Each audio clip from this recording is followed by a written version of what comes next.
The warm afternoon light filters through lace curtains as Martha Collins wipes her weathered hands on her apron. She looks directly at the camera, her eyes reflecting decades of both love and heartache. They say a mother's love knows no bounds. For 35 years, I believed that with every fiber of my being. I scrubbed floors until my knuckles bled, worked double shifts when others were celebrating holidays, and saved every spare penny I had, all for my son, Daniel. But sometimes, the people we sacrifice everything for are the ones who see our worth the least. This is the story of how my son's birthday gift to me opened my eyes to a painful truth, and how I finally found the courage to stand up for myself. Before we jump back in, tell us where you're tuning in from, and if this story touches you, make sure you're subscribed, because tomorrow, I've saved something extra special for you. I was never supposed to be a mother. After a complicated surgery, in my 20s, doctors told me children weren't in my future. I made peace with that and poured myself into my career as a bookkeeper at Riverdale Community Hospital. Then one rainy Tuesday, everything changed. I was finishing my shift when I heard crying coming from the hospital chapel. A young woman sat clutching a baby, mascara streaking down her face. Her name was Patricia Lawson. Patty, she insisted through her tears. The baby, just 6 months old, was Daniel. "I can't do this," she whispered. "My boyfriend doesn't want a kid. Says it'll ruin everything." She looked at me with desperate eyes. "They said you might help, that you're good with everyone's problems." I didn't know who they were, but as I held that little boy in my arms, something shifted inside me. His tiny fingers wrapped around mine, and just like that, I became a mother at 42. The adoption wasn't planned. It wasn't even something I'd considered. But within a week, paperwork was signed, and Daniel became mine. Patty disappeared from Lakeside without a trace, leaving only a hastily scribbled note. "Give him what I can't." Those first years weren't easy. I moved from bookkeeping to custodial supervision. It paid better, with more flexible hours. I converted my tiny living room into a bedroom for Daniel, sleeping on a pull-out couch myself. Every milestone, his first steps across our worn carpet, his first day of school in a carefully ironed uniform, his high school graduation where he stood taller than me, I cherished them all. Daniel was bright, with a charming smile that could melt the sternest teacher's heart. While I never had much, I made sure he never felt the sting of poverty. I worked overtime to pay for soccer camps, saved for years to help with college tuition, and even took out a second mortgage when he wanted to study abroad in his junior year. "You deserve the world," I'd tell him, pressing extra lunch money into his palm. And I meant it. Every sacrifice seemed worthwhile when I saw him succeed. When Daniel brought home Vanessa during his final year of college, I was thrilled. She was beautiful and polished, with perfect hair and clothes that looked like they came straight from magazine pages. Her parents were university professors who lived in Oak Ridge Heights, the kind of neighborhood where I cleaned houses on weekends for extra cash. "Mom, this is the one," Daniel whispered when Vanessa stepped away to take a call. His eyes shone with the same excitement he'd had as a child on Christmas mornings. "I'm going to marry her." And he did, 2 years later. I emptied my retirement fund to help with their down payment on a condo in Harbor View, an upscale part of town where the sidewalks were always clean and cars gleamed in every driveway. It was worth it, I told myself, to see Daniel happy. For their first anniversary, I gave them a weekend getaway to Blue Mountain Retreat. For their second, I surprised them with new furniture for their living room. I always gave what I could, often, more than I should have. Last month was my 60th birthday. Daniel and Vanessa invited me to dinner at the Glass House, an expensive restaurant overlooking the bay where waiters wore white gloves and menus didn't list prices. I spent a week's wages on a new dress, had my hair styled for the first time in years, and even splurged on a manicure, my first ever. "You look different, Mom," Daniel said when I arrived, and something in his tone made me wonder if that was good or bad. Vanessa smiled tightly, her eyes flicking over my dress. So unique. The evening was pleasant enough. They asked about my health, mentioned their plans to redecorate their master bedroom, and shared stories about their recent vacation to Bermuda. When dessert arrived, a tiny chocolate cake with a single candle, Daniel slid a box across the table. "Happy birthday, Mom." The package was wrapped in simple brown paper, unlike the glossy silver package beside Vanessa's plate. "A gift from Daniel," she explained, "just because." I carefully unwrapped my present, smoothing the paper to save for later use, a habit from years of stretching every dollar. Inside was a set of cleaning supplies, rubber gloves, specialized brushes, and bottles of premium cleaner. "For your kitchen," Daniel explained. "I know how proud you are of keeping everything spotless." Vanessa reached over to touch her gift box. "Daniel always knows exactly what everyone needs," she said, opening her package to reveal a sparkling tennis bracelet that caught the light from every angle. "White gold with diamonds," Daniel added proudly. "Only the best for my beautiful wife." I nodded, forcing a smile as I looked down at my rubber gloves and scrub brushes. "Thank you, dear. Very practical." Later that night, as I placed the cleaning supplies under my sink beside nearly identical items I'd purchased myself, I caught my reflection in the small kitchen window. The woman staring back seemed suddenly older, her eyes tired in ways that had nothing to do with physical exhaustion. For the first time, I allowed myself to acknowledge a truth I'd been avoiding. My son, the boy I'd raised with every ounce of love in my heart, saw me as the help. Not as a mother who deserved the same thoughtfulness he showed his wife, but as someone whose identity was tied to cleaning. The next morning, I called Eleanor, Ellie, to friends, the one person who had stood by me through everything. We'd met years ago when we both worked night shifts at the hospital, she as a nurse's aide and I in custodial. Despite moving on to manage a small medical office, she never forgot our friendship. "Martha, honey, you know what this means, don't you?" she said after I described the birthday dinner. "It's time to start living for yourself." "But he's my son," I protested weakly. "And you're a human being," she countered, "with dreams you've put aside for too long." That afternoon, I found myself doing something I'd never done before. I called in sick to work. Instead of scrubbing floors at the hospital, I sat in my tiny backyard garden, watching butterflies dance among the flowers I'd planted but rarely had time to enjoy. What would life look like if I put myself first? The question felt almost blasphemous after decades of motherhood, but once it took root, it wouldn't let go. 3 days later, fate handed me an answer in the cruelest way. I was cleaning the executive wing of the hospital when I heard Daniel's voice from the half-open door of Dr. Thomas Lambert's office. They had been friends since college, with Thomas, often joining our modest holiday dinners before his own success took him to more sophisticated tables. "I don't know what to do about Mom," Daniel was saying, voice tight with frustration. "Vanessa thinks we should be setting aside money for a retirement home, but have you seen those places for people without real savings? They're depressing." Dr. Lambert's response was measured. "Your mother has worked hard her whole life, Dan. She deserves dignity in her later years." I know, but Vanessa and I have the house renovations and we're planning for kids. Soon. We can't divert funds for a premium facility." I froze, mop in hand, heart thundering in my chest. "What about that condo she helped you buy?" Thomas asked. "Wasn't that basically her retirement fund?" Daniel laughed, a sound I once loved but now felt like a slap.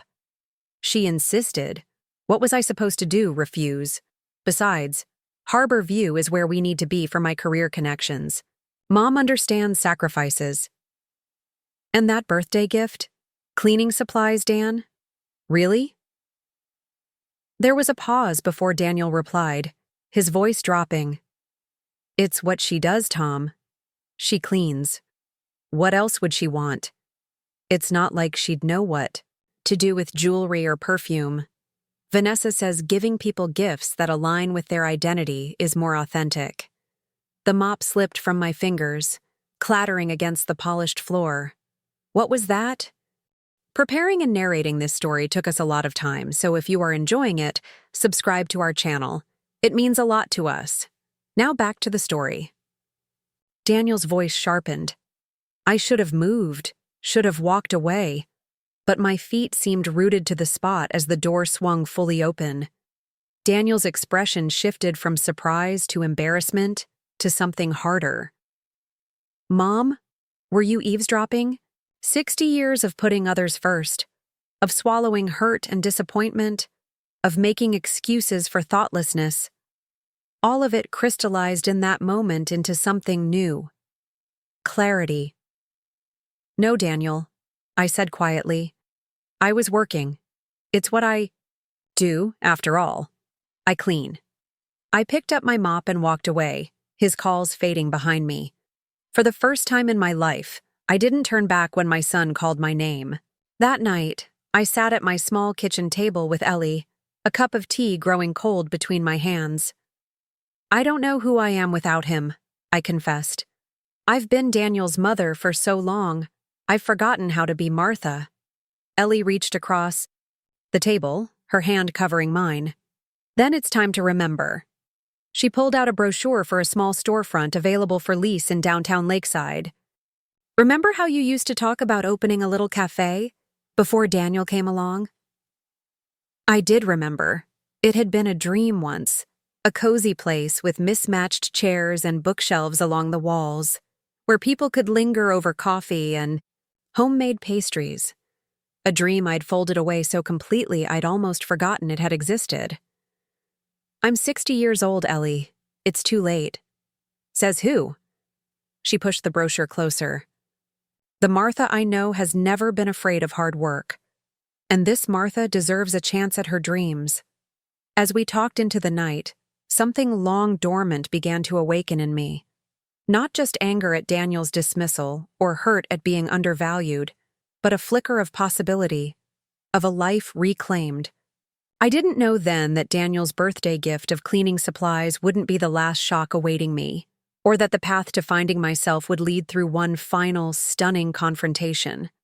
But for the first time in decades, I fell asleep, thinking about my own future instead of my son's. The awakening had begun. The morning after overhearing Daniel's conversation with Dr. Lambert, I woke with a strange sense of lightness. The hurt was still there, a dull ache behind my ribs, but something else had emerged alongside it. Determination. I called the hospital and requested a personal day, something I'd done only 3 times in 20 years. Then I did something even more unusual. I drove to Harborview, to the sleek community bank where Daniel kept his accounts. The same bank where 15 years earlier I'd opened a college fund for him, depositing every spare dollar until it grew enough to cover his education. I'd like to review all joint accounts I share with my son, I told the young woman behind the desk. Her name tag read Jessica, and she couldn't have been much older than Daniel was when he left for college. She tapped at her keyboard. It looks like you're co-signed on a savings account established in 2010. Her polite smile faltered slightly. Though it appears you haven't made any transactions yourself. That's correct, I said. I'd like to see all activity on that account for the past year, please. As Jessica printed the statements, I thought about the account's purpose. Daniel had suggested opening it when I turned 50. For emergencies, Mom, he'd said. Each month, I'd dutifully transferred $200 from my meager paycheck, imagining it as a safety net for my later years. The statements told a different story. Regular withdrawals, none made by me. $500 for home decor, $750 for anniversary dinner, $200 for V's birthday gift, likely the tennis bracelet that sparkled on Vanessa's wrist while I unwrapped. Rubber gloves. Is everything all right, Mrs. Collins? Jessica asked, noting my expression. Yes, I said quietly. Everything is finally becoming clear. I closed the account that day, transferring the remaining $12,467 to a new account under my name only. It wasn't enough for retirement, not nearly, but it was a start. My start. When my phone rang that evening, Daniel's name flashing on the screen, I let it go to voicemail. He called 3 more times before texting. Mom, the bank called about some account changes. There must be a mistake. Call me ASAP. I placed the phone face down on the table and went to bed early. The next morning, I woke to insistent knocking. Through the peephole, I saw Daniel on my doorstep, his normally perfect hair uncombed, his expression tight with irritation. Mom, I know you're in there. We need to talk about the account. I opened the door, suddenly aware of my faded robe and slippers of the small duplex I'd called home for 20 years, while helping my son afford much better. Good morning, Daniel. He stepped past me without waiting for an invitation. What's going on? The bank says you emptied our emergency account. Not emptied, I corrected. Transferred. To my own account. His eyes widened. You can't do that. We had an agreement. Did we? What exactly was that money for, Daniel? He ran a hand through his hair, exasperation evident. For emergencies, for your future. You know that. Interesting, I said, moving to the kitchen to start coffee. Because the statements show you've been using it for home decor, dinners, and gifts for Vanessa. Daniel followed me, his voice taking on the patient tone one might use with a confused child. Mom, that money was meant to be flexible. Yes, primarily for your future, but also for family needs when they arise. Family needs like diamond? Bracelets? His cheeks flushed. That's not fair. Vanessa works hard maintaining our social connections. Those relationships benefit all of us. I poured water into the coffee maker, keeping my hands busy to steady them. How exactly does Vanessa's tennis bracelet benefit me? You're being ridiculous, Daniel snapped. This isn't about one gift. It's about you making financial decisions without consulting me. I'm trying to secure our future, all of us. I turned to face him fully. No, Daniel. You're securing your future and Vanessa's. I was just the convenient ATM. Something shifted in his expression then, a calculation forming behind his eyes. When he spoke again, his voice had softened. Mom, I know you're upset about your birthday gift. I should have been more thoughtful. Why don't you come over for dinner tonight? Vanessa's making that pasta you like. We can sort this all out. For a moment, I felt the familiar pull. The desire to smooth things over, to be the understanding mother who never made waves. But Ellie's words echoed in my mind. It's time to start living for yourself. I can't tonight, I said. I have an appointment to look at a commercial property. Daniel's brow furrowed. A what? What for? A cafe, I said, surprising myself with how right the words felt. I'm thinking of opening a small cafe downtown. He laughed, a short, dismissive sound that cut deeper than any argument could have. A cafe? Mom, be serious. You've never run a business. You don't have the experience or the startup capital. Besides, who would hire a 60-year-old with no relevant background? I'm not looking to be hired, I said. I'm looking to hire. And as for experience, I've managed the hospital's entire custodial staff for 15 years, balancing budgets, scheduling employees, and handling customer satisfaction. I've also been catering staff gatherings with my baking since before you were born. Daniel's expression shifted from amusement to concern. This is about the cleaning supplies, isn't it? You're having some kind of midlife crisis because I gave you a practical gift instead of something frivolous. I'm 60, Daniel. That's past midlife unless I plan to live to 1 to 20. I poured coffee into my favorite mug, a chipped one with faded sunflowers that Daniel had made in 5th grade art class. And no, This isn't about the gift. It's about realizing that I've spent 35 years putting your dreams first. Now it's time for mine. With what money? He demanded. That account was supposed to be for your retirement, not some foolish vanity project.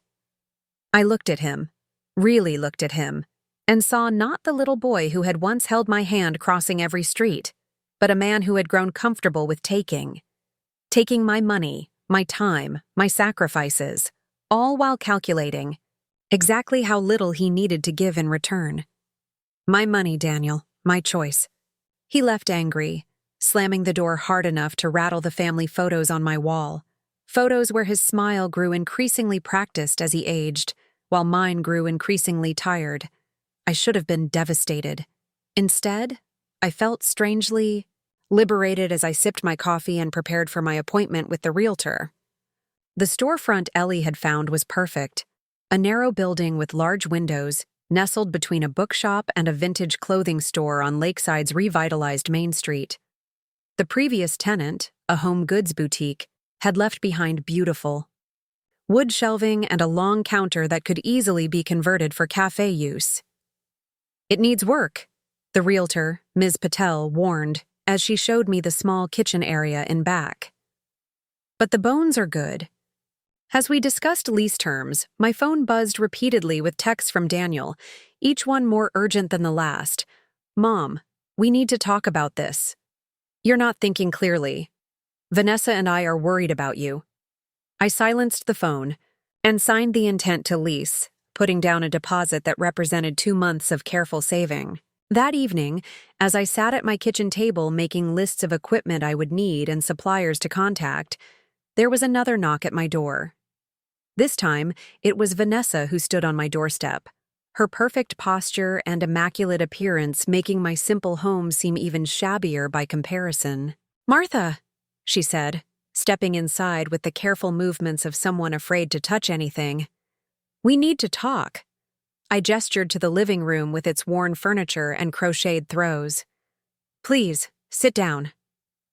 She perched on the edge of my sofa, smoothing her cream-colored skirt.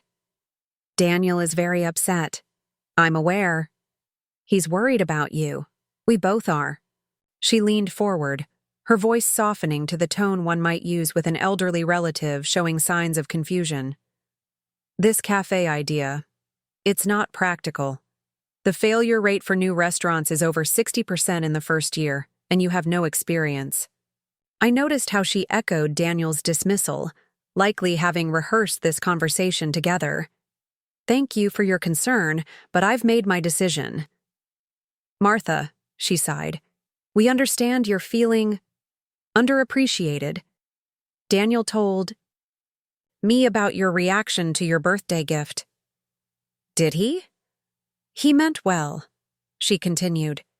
"He knows how much you value cleanliness and thought you'd appreciate something aligned with your interests. While you value jewelry," I observed, "aligned with your interests." A flash of irritation crossed her features before she composed herself. "That's not fair. Daniel and I have different love languages, that's all." "And what would you say my love language is, Vanessa?" She blinked, clearly not expecting the question. "Well, service, obviously. You show love by doing things for people. Cleaning, cooking, taking care of practical matters." "And how would you say Daniel shows love to me?" Another blink. "He includes you in our lives, invites you to dinners, checks on you, and accesses my savings for your jewelry," I added quietly. Her cheeks flushed. "That account was for family emergencies." Was my tennis bracelet an emergency? The direct question clearly flustered her. "That's between Daniel and me. The point is, this cafe idea is impulsive and risky. We have a better solution." Here it was, the real purpose of her visit. "We think you should move in with us," she said, forcing enthusiasm into her voice. "The condo has that small third bedroom we use as a home office. It could easily convert to a bedroom for you. You could help around the house, maybe with childcare, down the road when we start our family. It would be perfect. Perfect for whom, I wondered. They would gain free housekeeping and childcare while appearing the devoted children taking in an aging mother. Meanwhile, I would lose my independence entirely, becoming an unpaid servant in exchange for a converted office space. That's a generous offer, I said carefully. But I'll be quite busy with the cafe. Vanessa's mask of concern slipped slightly. Martha, be reasonable. You can't afford to open a cafe. That money needs to last your retirement. You seem very concerned about my finances. Of course we are, your family, and families look out for each other. She reached for my hand, her diamond tennis bracelet catching the light. Daniel mentioned you've been working extra shifts at the hospital lately. At your age, that can't be good for your health. Moving in with us would give you a chance to relax. Like your parents? I asked mildly. The university professors? Do they take it easy now? She withdrew her hand. That's different. They have pensions, academic credentials, options. And there it was. The unveiled truth. In their eyes, I was without value, without options. A charity case to be managed, not a person with dreams of her own. Thank you for your offer, I said, standing to indicate our conversation was ending. But I'll be staying here and opening my cafe. Vanessa stood as well, frustration evident in the tight line of her mouth. Daniel was right. You're being irrational. That money was meant to secure your future, not be wasted on some pipe dream. My future, I emphasized. My choice. After she left, I sat in the sudden quiet of my home, thinking about choices. Those made for love and those made from obligation, those made consciously and those we slide into without realizing. For 35 years, my choices had revolved around Daniel. Even my career path, moving from bookkeeping to custodial work for the better pay and flexible hours, had been chosen with his needs in mind. What would I have done differently if I'd chosen for myself? The question was both painful and exhilarating. My phone rang again, Daniel's name flashing on the screen. This time, I answered. Mom, what did you say to Vanessa? She's upset. I declined your offer to move in, I said simply. We're trying to help you, he said, exasperation clear in his voice. This cafe idea is crazy. Where would you even get the skills to run a business? I raised you by myself while working full-time and managing a department. I think I can handle a small cafe. His sigh was heavy with disappointment. You're not being realistic. Look, why don't you come to dinner on Sunday? Patricia and Richard will be there. Maybe seeing all of us together will help you understand what's important. My hand tightened on the phone. Patricia and Richard? Yes, Daniel said, a note of pride entering his voice. You remember Patty, my birth mother? I finally found her last year through one of those DNA services. She and her husband Richard have been amazing. They're actually the ones who suggested, you might like to move in with us to keep the family close. The room seemed to tilt slightly. You found Patricia? Last year? And you didn't tell me? A pause, then. I was waiting for the right time. She was nervous about meeting you after everything. But now that you're going through this phase, we thought it might help to have a family dinner. Show you what really matters. What really mattered? As if my dreams, my sacrifices, my entire life raising him weren't what really mattered. Sunday, I said, my voice calmer than I felt. What time? 6 o'clock. And Mom, try to dress nicely. The hesitation in his voice made his meaning clear. Don't embarrass us. After hanging up, I sat motionless on my couch, absorbing this new betrayal. Daniel had found his birth mother, the woman who had abandoned him in a hospital chapel, and had been building a relationship with her for a year without telling me. Now he was using her as leverage to dissuade me from pursuing my own dreams. The pain was sharp, but clarifying. This was no longer about a thoughtless birthday gift. This was about recognizing a pattern that had persisted for years. Daniel took what he needed from me: money, time, care, while giving back as little as possible. That night, I did something I hadn't done in decades. I pulled out an old photo album from the bottom drawer of my dresser, pictures from before Daniel came into my life. There I was at 25, standing proudly in front of the small bakery, where I'd worked as assistant manager, dreams of my own shop already forming. There with friends at 30, celebrating my promotion to head bookkeeper at the hospital, financially stable and respected for my skills. There at 40, just months before Daniel, laughing with Ellie at a staff party, wearing a dress I'd sewn myself and serving cupcakes everyone raved about. I traced my younger face with a fingertip, seeing the confidence and hope in my eyes, the belief that I was building toward something that mattered. When had I stopped believing that my own dreams mattered? The next morning, I called Ellie. "I need your help," I said simply. "Name it," she replied without hesitation. "Sunday dinner at Daniel's. I need you as my +1. "Count me in," she said. "Should I bring my famous bourbon pecan pie? The one that makes people tell the truth whether they mean to or not?" I laughed for what felt like the first time in days. Perfect. Over the next few days, I threw myself into preparations for both the cafe and the upcoming dinner. I met with a small business advisor at the community college who reviewed my business plan and offered valuable suggestions. I secured a modest, small business loan based on my excellent credit history and the detailed projections I'd prepared. I even hired my first employee, a single mother named Rachel who had previously worked at the hospital cafeteria and knew her way around commercial kitchens.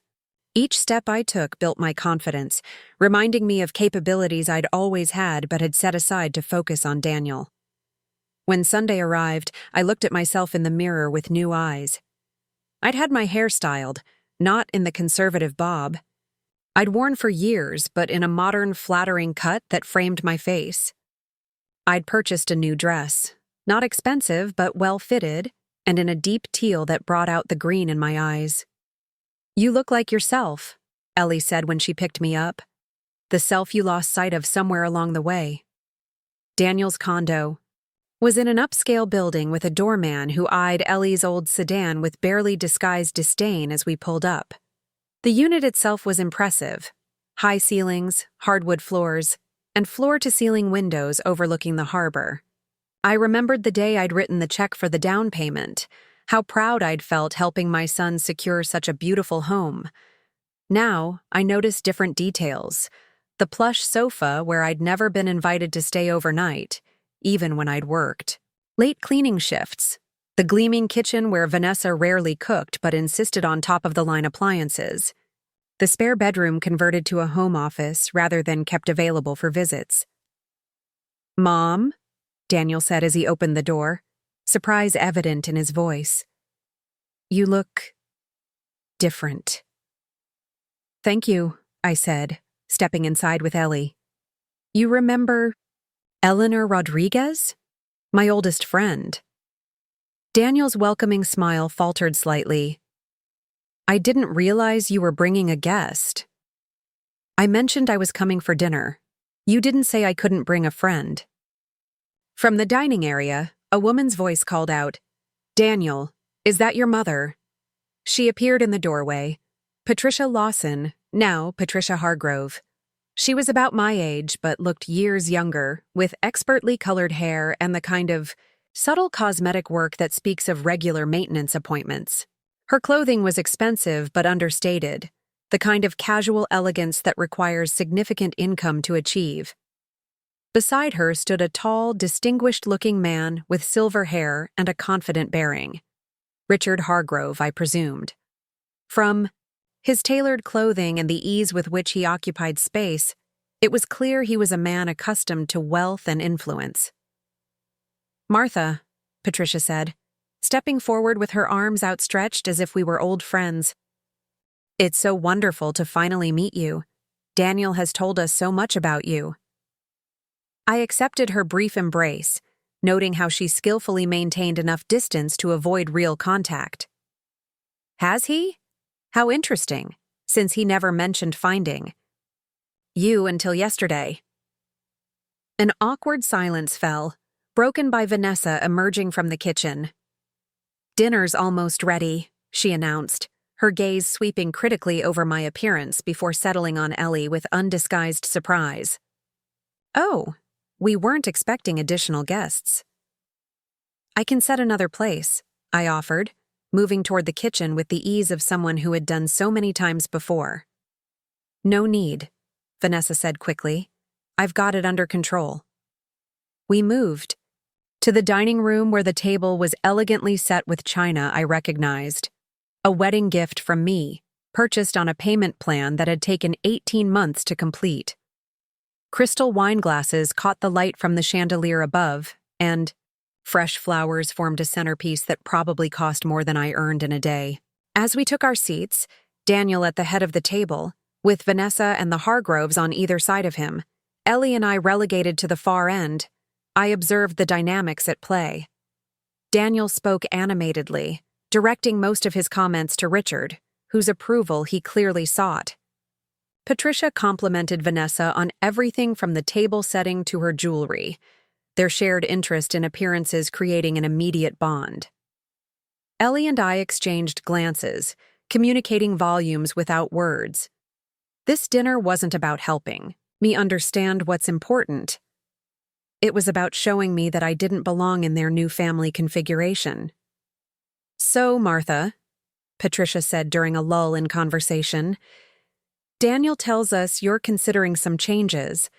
Opening a cafe, was it?" Her tone made the word cafe sound like an exotic, slightly ridiculous concept. "Not considering," I corrected. "Doing. I've signed a lease on Main Street and secured financing. We open in 6 weeks. Richard raised his eyebrows. "That's ambitious for someone your age, starting a new venture from scratch." "Mom," Daniel interjected. "Richard has extensive business experience.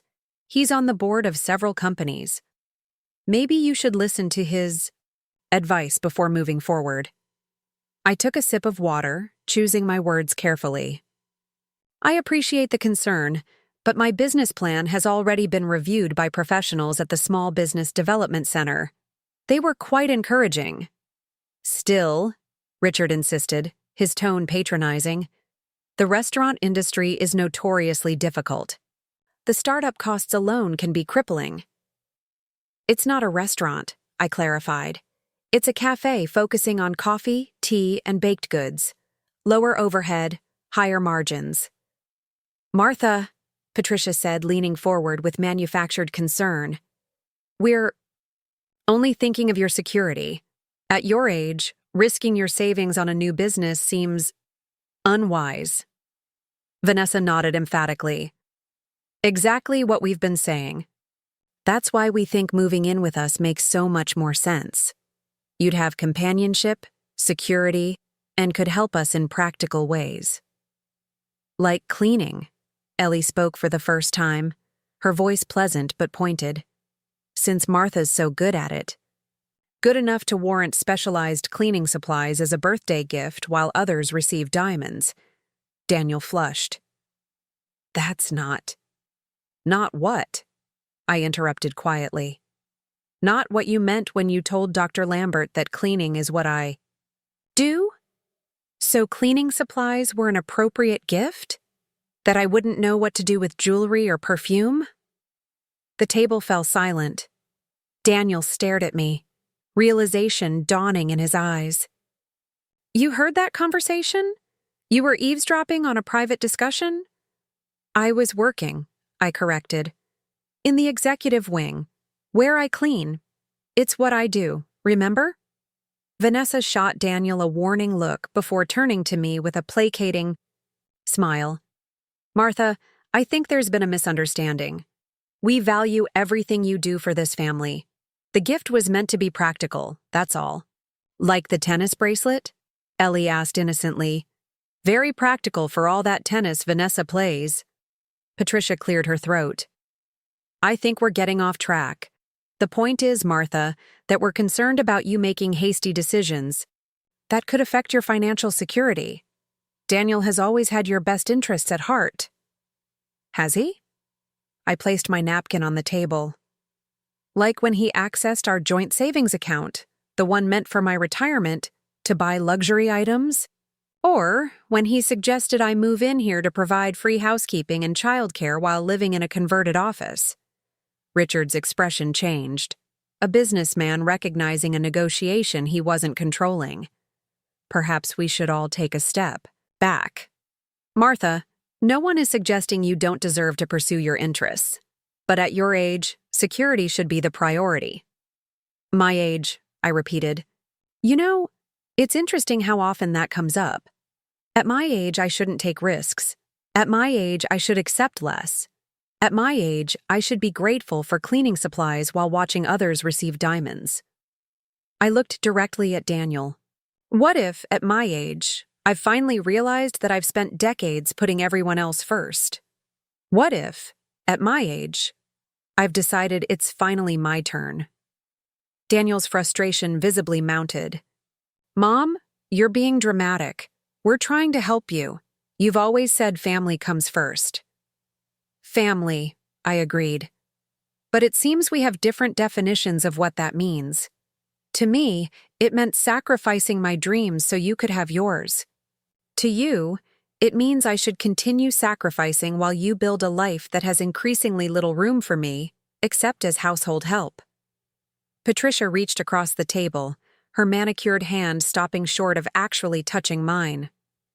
Martha, dear, no one is diminishing your contributions. You've done an admirable job raising Daniel alone. Now it's time to let us help take care of you. The way you took care of Daniel? The words slipped out before I could stop them, sharper than I intended. Her face hardened momentarily before she regained her composure. That was a difficult time for me. I made the best decision I could for everyone involved. So am I said quietly.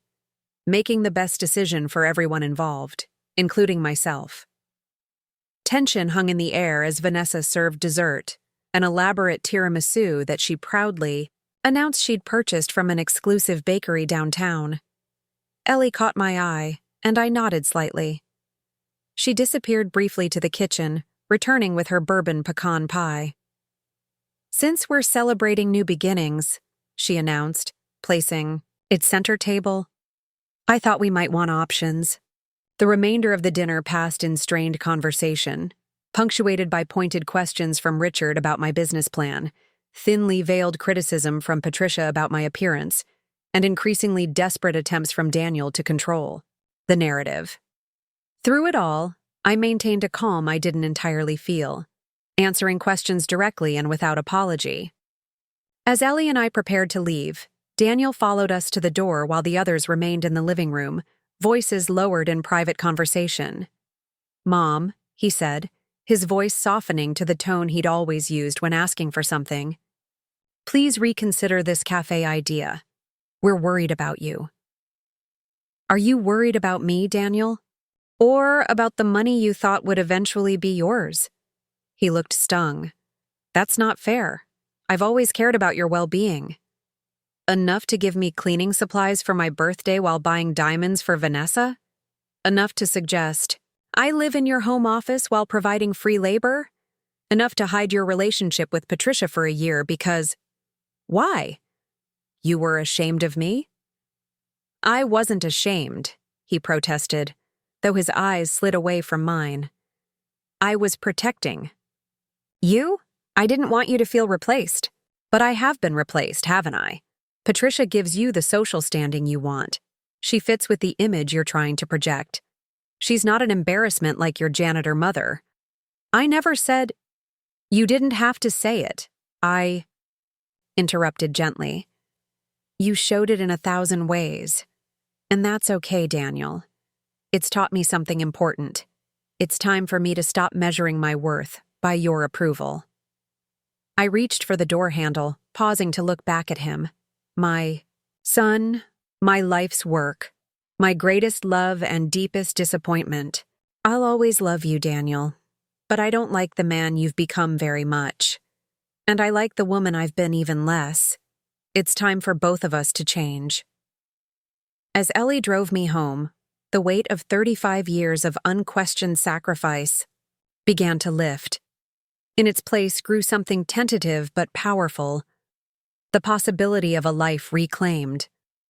I didn't know then what challenges awaited me in the weeks to come, how Daniel and the Hargroves would escalate their efforts to protect me from myself, or how their interference would force me to make choices I never imagined necessary. What I did know was that for the first time in decades, I was choosing my own path forward, not as Daniel's mother, but as Martha Collins, a woman with dreams of her own. The morning after the disastrous dinner at Daniel's condo, I woke early with a sense of purpose I hadn't felt in years. My conversation with Daniel had left me raw but resolute. The path forward wouldn't be easy, but for the first time, it would be mine. I was sipping coffee at my kitchen table, reviewing renovation plans for the cafe when my phone began to ring. Patricia Lawson Hargrove's name flashed on the screen, a contact I hadn't added myself. Daniel must have programmed it during one of his visits, preparing for this new family configuration without bothering to consult me. My finger hovered over the decline button, but curiosity won out. "Hello, Patricia." "Martha," she said, her voice warm with practiced charm. "I hope I'm not calling too early. I wanted to check in after last night." Things ended on such a tense note. I took another sip of coffee, allowing the silence to stretch. Patricia was used to people rushing to fill uncomfortable pauses, a tactic I'd observed in those accustomed to social power. "I appreciate your concern," I finally said, "but I'm quite busy this morning." "Of course," she continued smoothly. "I won't take much of your time. I just wanted to clear the air. Last night wasn't at all what Richard and I intended. We genuinely want what's best for Daniel. And for you." "What exactly do you think is best for me, Patricia?" A delicate pause. "Well, security, of course. Comfort in your later years. The peace of mind that comes from knowing you're taken care of." "Taken care of?" I repeated, like a child or an invalid. "That's not... I've been taking care of myself and Daniel for 35 years, I interrupted. "I think I can manage without your guidance." Her voice cooled slightly. "Martha, we're only trying to help. Daniel is concerned about this cafe venture, the financial risk. My finances are no longer Daniel's concern," I said firmly. "Or yours." "We're family," she insisted. "Daniel is our shared connection. We should be working together, not at odds." "Family," I echoed, tasting the bitterness of the word. "Tell me, Patricia, when did you decide Daniel was family again? When he found you through that DNA service? Or when you realized he had access to my savings?" Her sharp intake of breath told me I'd hit a nerve. "That's uncalled for." "Is it? Because from where I stand, you seem quite interested in how I spend my money. Money you never contributed when Daniel needed braces, or college tuition, or help with his condo down payment." "The past is the past," she said, voice tight with controlled anger. "I made my choices, as you made yours." "Yes," I agreed. "And now I'm making a new choice, to build something for myself after a lifetime of giving to others." "At 60? With no business experience? Be realistic, Martha. The statistics for new business success..." "Thank you for your concern," I cut in. "But my decision is made. Now, if you'll excuse me, I have a meeting with my contractor in 30 minutes. After hanging up, I sat with my cooling coffee, processing the conversation. Patricia's call wasn't about reconciliation, it was reconnaissance.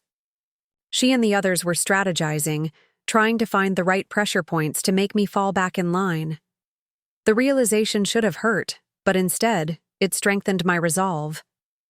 My contractor, Jay, was a gruff man in his 50s who had done small repairs around my duplex for years.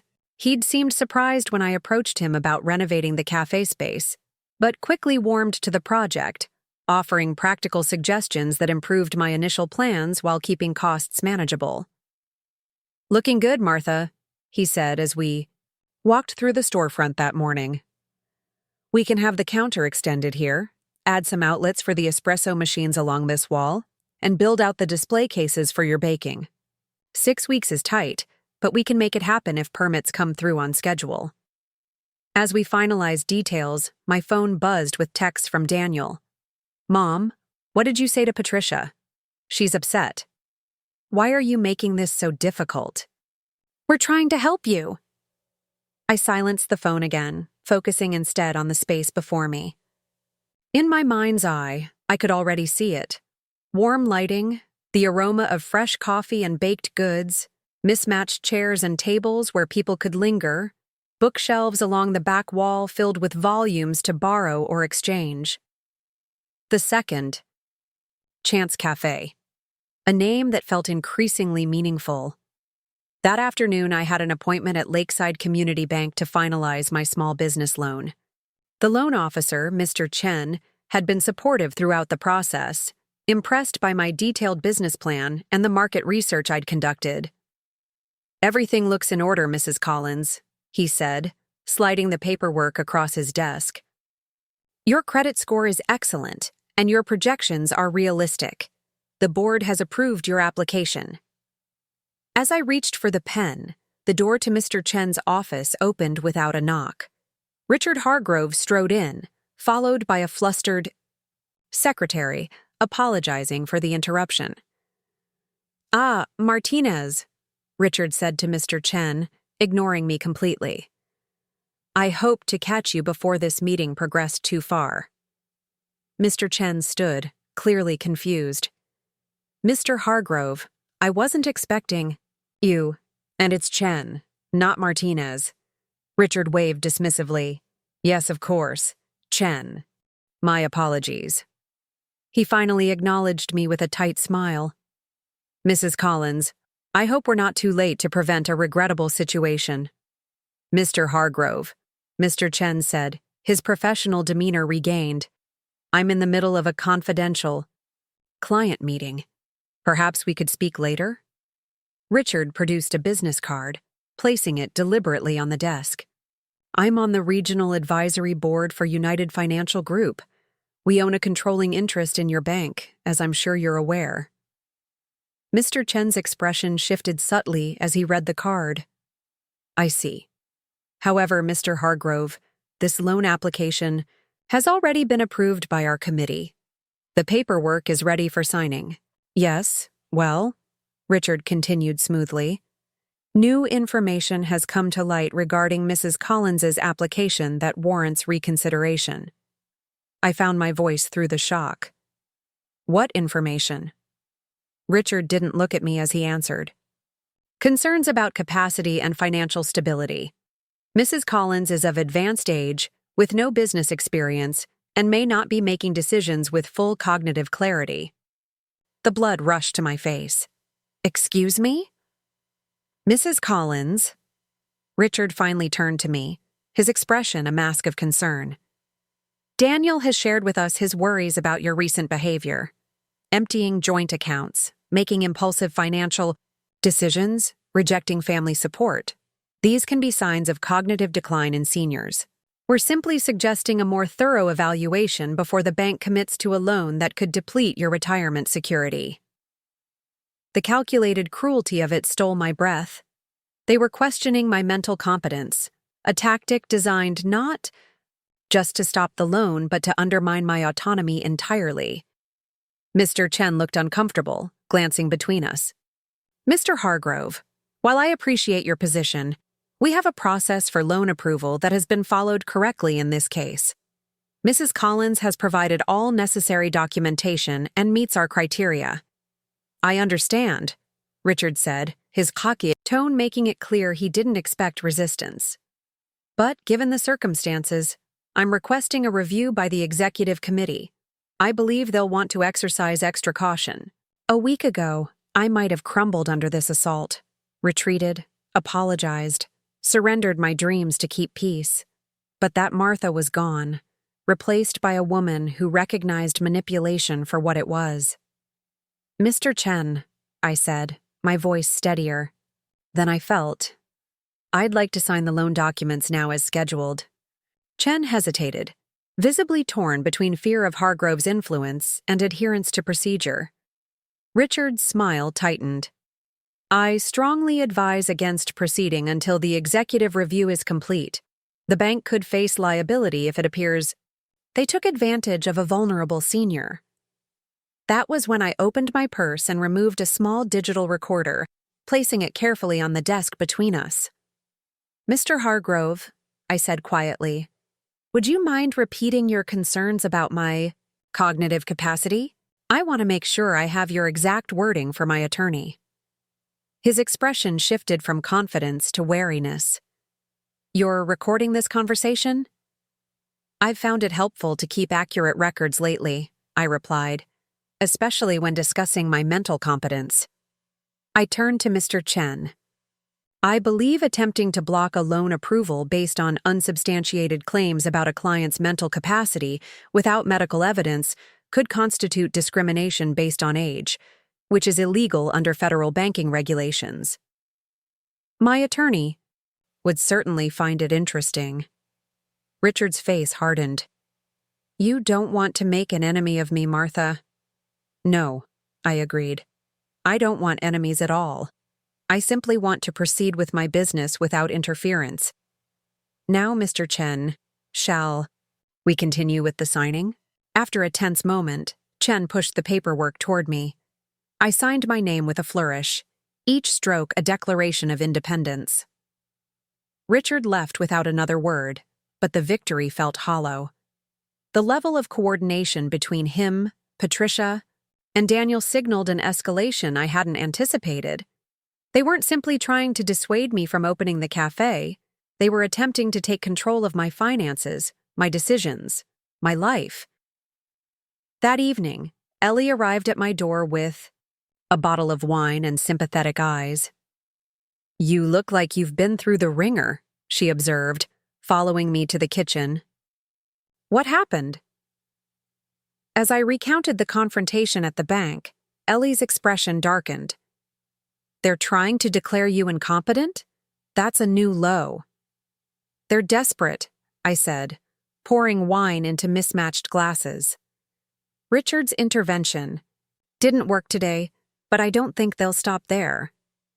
"What's your next move?" I sipped my wine thoughtfully. "I need to protect myself legally. If they're willing to question my competence to block a loan, what else might they try?" Ellie nodded solemnly. "My nephew's a lawyer. Estate planning. Elder law. He could help you lock things down tight." "Elder law," I repeated with a rueful smile. "I guess that's me now, an elder in need of legal protection from my own family. From people who aren't acting like family," Ellie corrected. "There's a difference."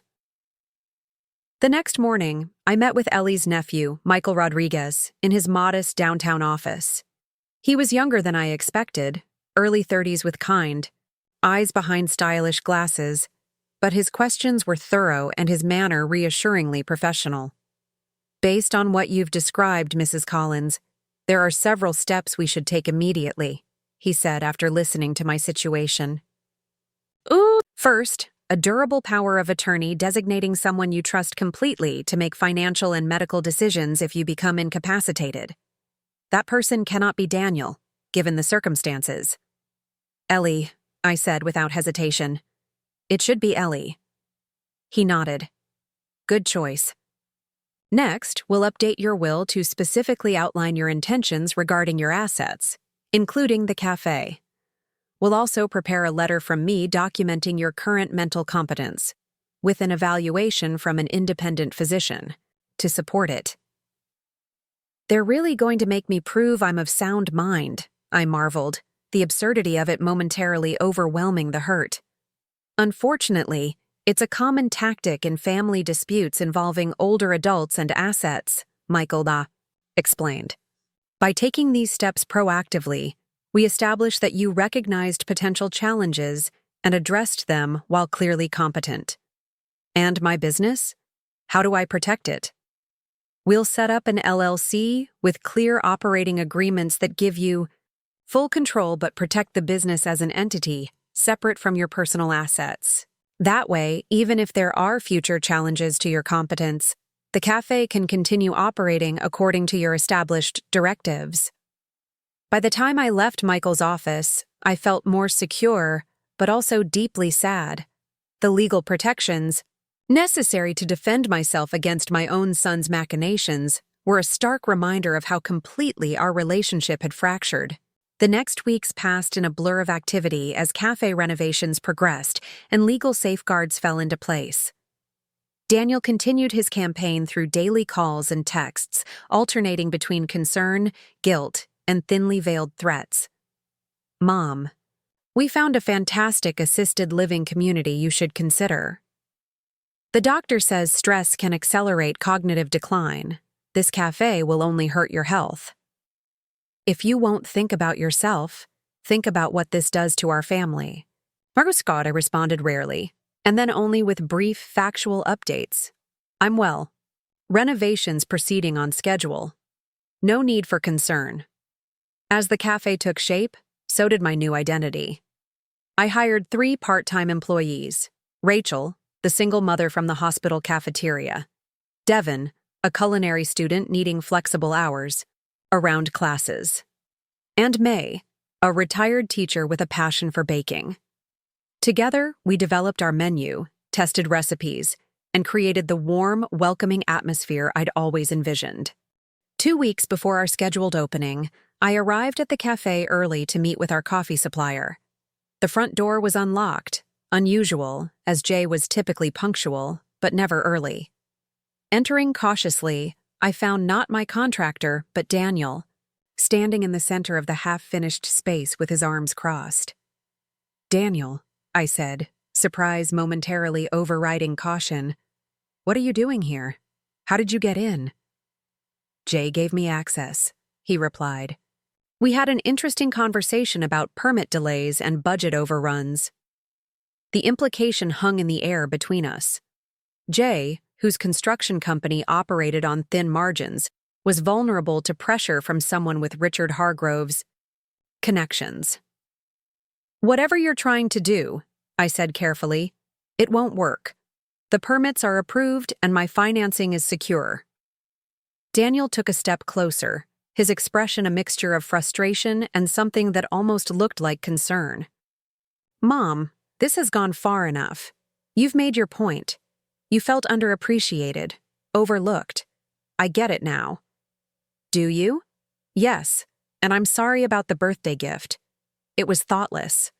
But this," he gestured around the cafe space, "this isn't the answer. You're risking everything on a business that statistically will fail within a year." "Perhaps," I acknowledged, "but it will be my choice, my risk, my failure if it comes to that." "And then what? When the money's gone? When you're left with nothing? Who do you think will have to pick up the pieces?" There it was, the real concern. Not my welfare, but the burden I might become if my venture failed. "I won't be your burden, Daniel. I've made arrangements." His eyes narrowed. "What arrangements?" "Legal ones, to protect myself and my business." A muscle ticked in his jaw. "You went to a lawyer? Against your own family?"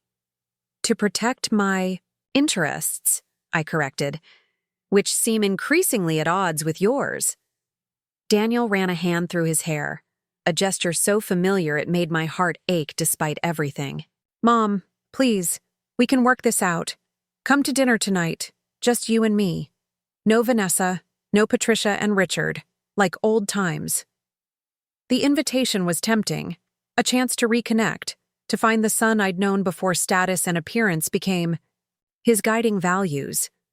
But the timing was suspicious, coming immediately after his failed attempt to intimidate me through Jay. "I can't tonight," I said. "I have inventory to complete before our supplier meeting." It's always about the cafe now, he said bitterly. This place has become more important to you than your own son. No, Daniel. You became more important to yourself than our relationship long before the cafe existed. I just didn't let myself see it until recently. His expression hardened. I've tried to be patient, to understand this midlife crisis or whatever it is, but you're forcing my hand. Richard knows people at the health department, at city licensing. There are a dozen ways to delay your opening indefinitely. The naked threat stunned me. You would actively sabotage my business? Your own mother's dream? I'm trying to protect you, he shouted, his composure finally cracking. From yourself? From financial ruin? From becoming a laughingstock when this fails? Do you think people will take a 60-year-old former janitor's cafe seriously? Do you think anyone will come? Each word landed like a physical blow, revealing the depth of his disdain. In that moment, I finally saw clearly what I had been struggling to accept. The son I had sacrificed everything for viewed me with contempt. The revelation was devastating, but also freeing. I think, I said quietly, that you should leave now. Mom? Now, Daniel. Before either of us says something unforgivable. After he left, I sat alone in my half-finished cafe, surrounded by evidence of my new beginning, paint samples on the walls, the partially installed counter, chairs waiting to be arranged. For the first time since this journey began, I allowed myself to doubt. What if Daniel was right? What if this venture was doomed to fail? What if, at 60, I had missed my chance to become anything other than what I had been? The bell above the door jingled, pulling me from my thoughts. Ellie entered, followed by Rachel and Devin, all carrying bags of supplies for our test run the following day. Martha? Ellie called, concern evident when she saw me sitting alone in the dim light. What happened? As I recounted Daniel's visit and threats, their expressions shifted from shock to indignation to determination. He can try to stop us, Rachel said firmly, but he doesn't know who he's dealing with. My brother works for the city. I'll have him keep an eye on any complaints filed against this address. Devin nodded. And my roommate's in the health inspector's office. She can give us advance notice of any surprise inspections. My Sunday school group includes 3 of the most influential gossips in Lakeside, Ellie added with a mischievous smile. If Daniel and his fancy friends want to play dirty, they'll find their reputations discussed over every bridge table and book club in town. Their immediate support, practical, specific, determined, brought tears to my eyes.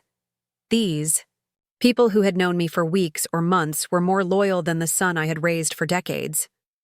Thank you, I managed, my voice thick with emotion. All of you. Devin squeezed my shoulder. You gave me a chance when other places wouldn't work around my class schedule. Rachel's kid has health care for the first time because of the benefits. You figured out how to provide. We're not just employees, Martha. We're a team. That night, as I prepared for bed, my phone rang with an unfamiliar number. Wary after the day's confrontation, I almost didn't answer, but something prompted me to accept the call. Mrs. Collins? A woman's voice asked. This is Sydney Parker. We've never met, but I'm a nurse at Lakeside General. I work with Dr. Lambert. My guard immediately rose. How did you get this number? Dr. Lambert gave it to me. He suggested I call you privately, away from the hospital. She paused. It's about your son, Daniel, and some concerns we have about what he's been saying. What concerns? He's been telling people, board members specifically, that you're experiencing cognitive decline, that you've become erratic, paranoid, financially irresponsible. Dr. Lambert overheard him discussing the possibility of seeking guardianship. The room seemed to tilt. Guardianship? Yes, it would give him legal control over your finances and medical decisions. Dr. Lambert is worried. He knows it's not true, but Daniel can be very persuasive, and he seems to have influential support. Richard and Patricia Hargrove, I murmured. Yes, those names have been mentioned. Dr. Lambert wanted you to know so you could protect yourself. He couldn't call directly because of his friendship with Daniel, but he thinks what's happening is wrong. After thanking her and hanging up, I sat on the edge of my bed, hands trembling slightly. Guardianship, the ultimate control, the complete erasure of my autonomy. They weren't just trying to stop the cafe. They were trying to take over my life entirely. In that moment of clarity, I understood that the confrontation brewing wasn't just about a birthday gift of cleaning supplies or even about the cafe. It was about my fundamental right to self-determination after a lifetime of putting others first. The next morning, I called Michael Rodriguez and explained the new development. His response was immediate and reassuring. The medical evaluation we've already done will help counter any guardianship petition, but we need to be more aggressive now, he said. I'm going to file preemptive paperwork establishing your clear competence and opposing any future guardianship attempts. I'll also prepare a cease and desist letter regarding their interference with your business.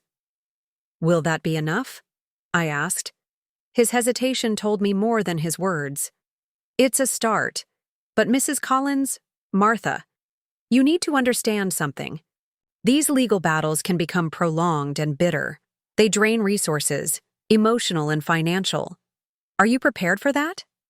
Was I? After a lifetime of avoiding conflict, of sacrificing my needs for harmony, was I ready to fight back with every resource at my disposal? The answer came with surprising certainty. Yes. For the first time, I was fighting not just for a cafe, but for my dignity, my autonomy, my right to define my own worth beyond the role of mother or housekeeper or silent supporter of others' dreams. I am, I told Michael. Whatever it takes. That afternoon, as I sorted through old photo albums looking for pictures to hang in the cafe, I found a snapshot I'd forgotten. Daniel at 5 years old, helping me frost cupcakes in our tiny kitchen. His face was smeared with icing, his smile wide and genuine, his small hand trustingly in mine. Beside it was another photo, me at the same age I was now, younger Daniel proudly holding up a Mother's Day card he'd made, my arms around him, both of us laughing. Where had that mother and son gone? When had appreciation transformed into entitlement, love into obligation, respect into disdain? I carefully removed both photos from the album and placed them in an envelope, adding a brief note. Remember, when we were these people, I miss them. I addressed it to Daniel's office rather than his home, avoiding the likelihood of Vanessa intercepting it. It was an olive branch, small, fragile, perhaps futile, but it felt necessary before the coming storm. One last attempt to reach the son I had loved beyond reason, before we became permanent adversaries.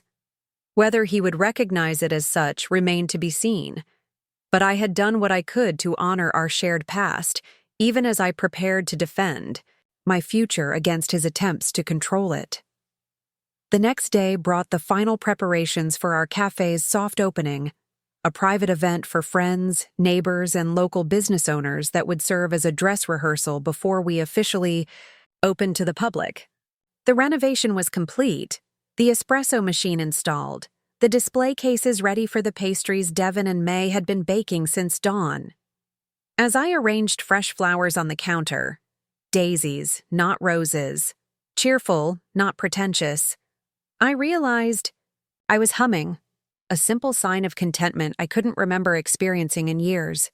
Whatever challenges lay ahead, this moment was mine, this achievement, this space, this new beginning. The bell above the door chimed, and I turned, expecting Ellie or one of my employees. Instead, I found Patricia Lawson Hargrove standing in my cafe, looking as out of place as a peacock in a chicken coop with her designer clothes and carefully maintained appearance. "Martha," she said, glancing around with barely concealed judgment. "We need to talk." Patricia stood in the middle of my cafe, her designer handbag clutched in manicured fingers, looking simultaneously out of place and as if she owned it. For a moment, neither of us spoke. The silence broken only by the soft hiss of the espresso machine warming up for our soft opening. "This is quite quaint," she said finally, running a finger along the counter's edge as if checking for dust.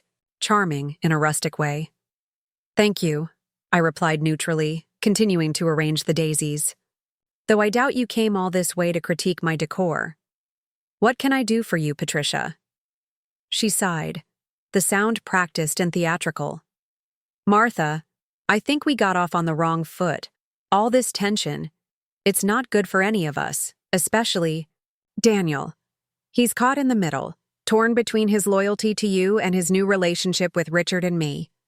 "So, Daniel seems quite clear about where his loyalties lie," I observed, "as demonstrated by his threats to sabotage my business and petition for guardianship over me." Patricia's eyes widened, a flash of genuine surprise quickly masked. "Guardianship? I don't know anything about that. That sounds extreme." "Does it? More extreme than Richard using his influence to block my business loan? Or suggesting to my contractor that permits might mysteriously be delayed?" She waved a dismissive hand. "Richard can be overzealous in his protective instincts. But Martha, you have to understand, we're concerned.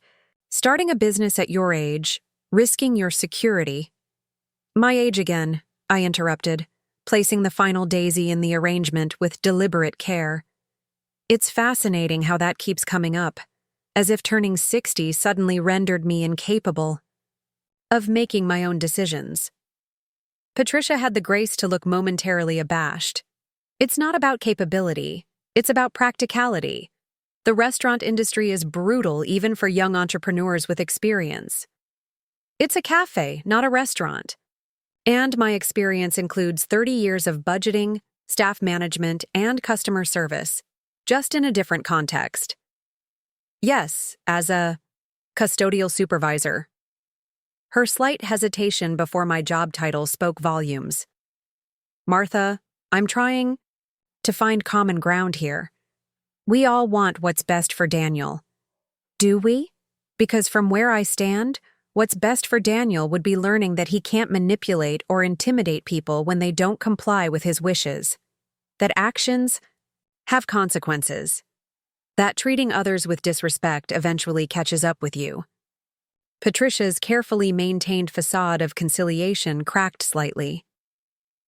"Is that what this is about? Punishing Daniel for a thoughtless birthday gift?" "This isn't about punishment," I said, moving to check the pastry display Devin had been arranging earlier. "It's about boundaries and respect.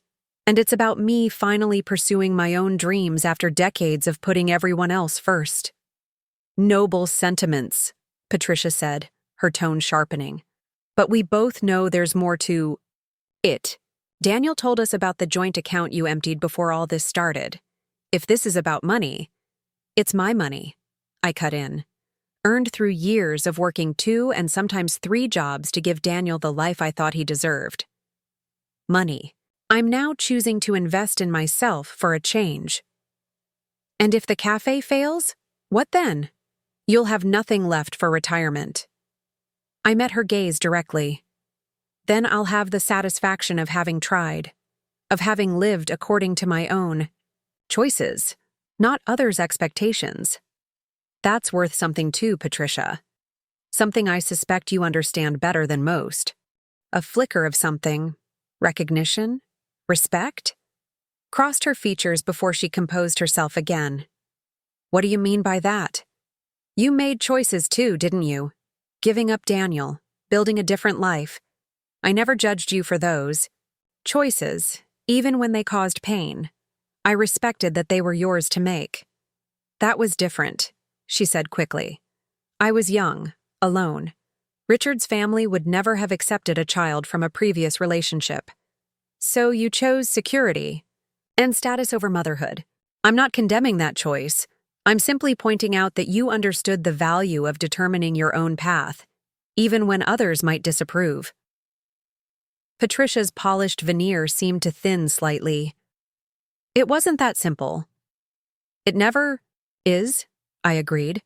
Just as my situation isn't as simple as a woman having a crisis because her son gave her cleaning supplies for her birthday.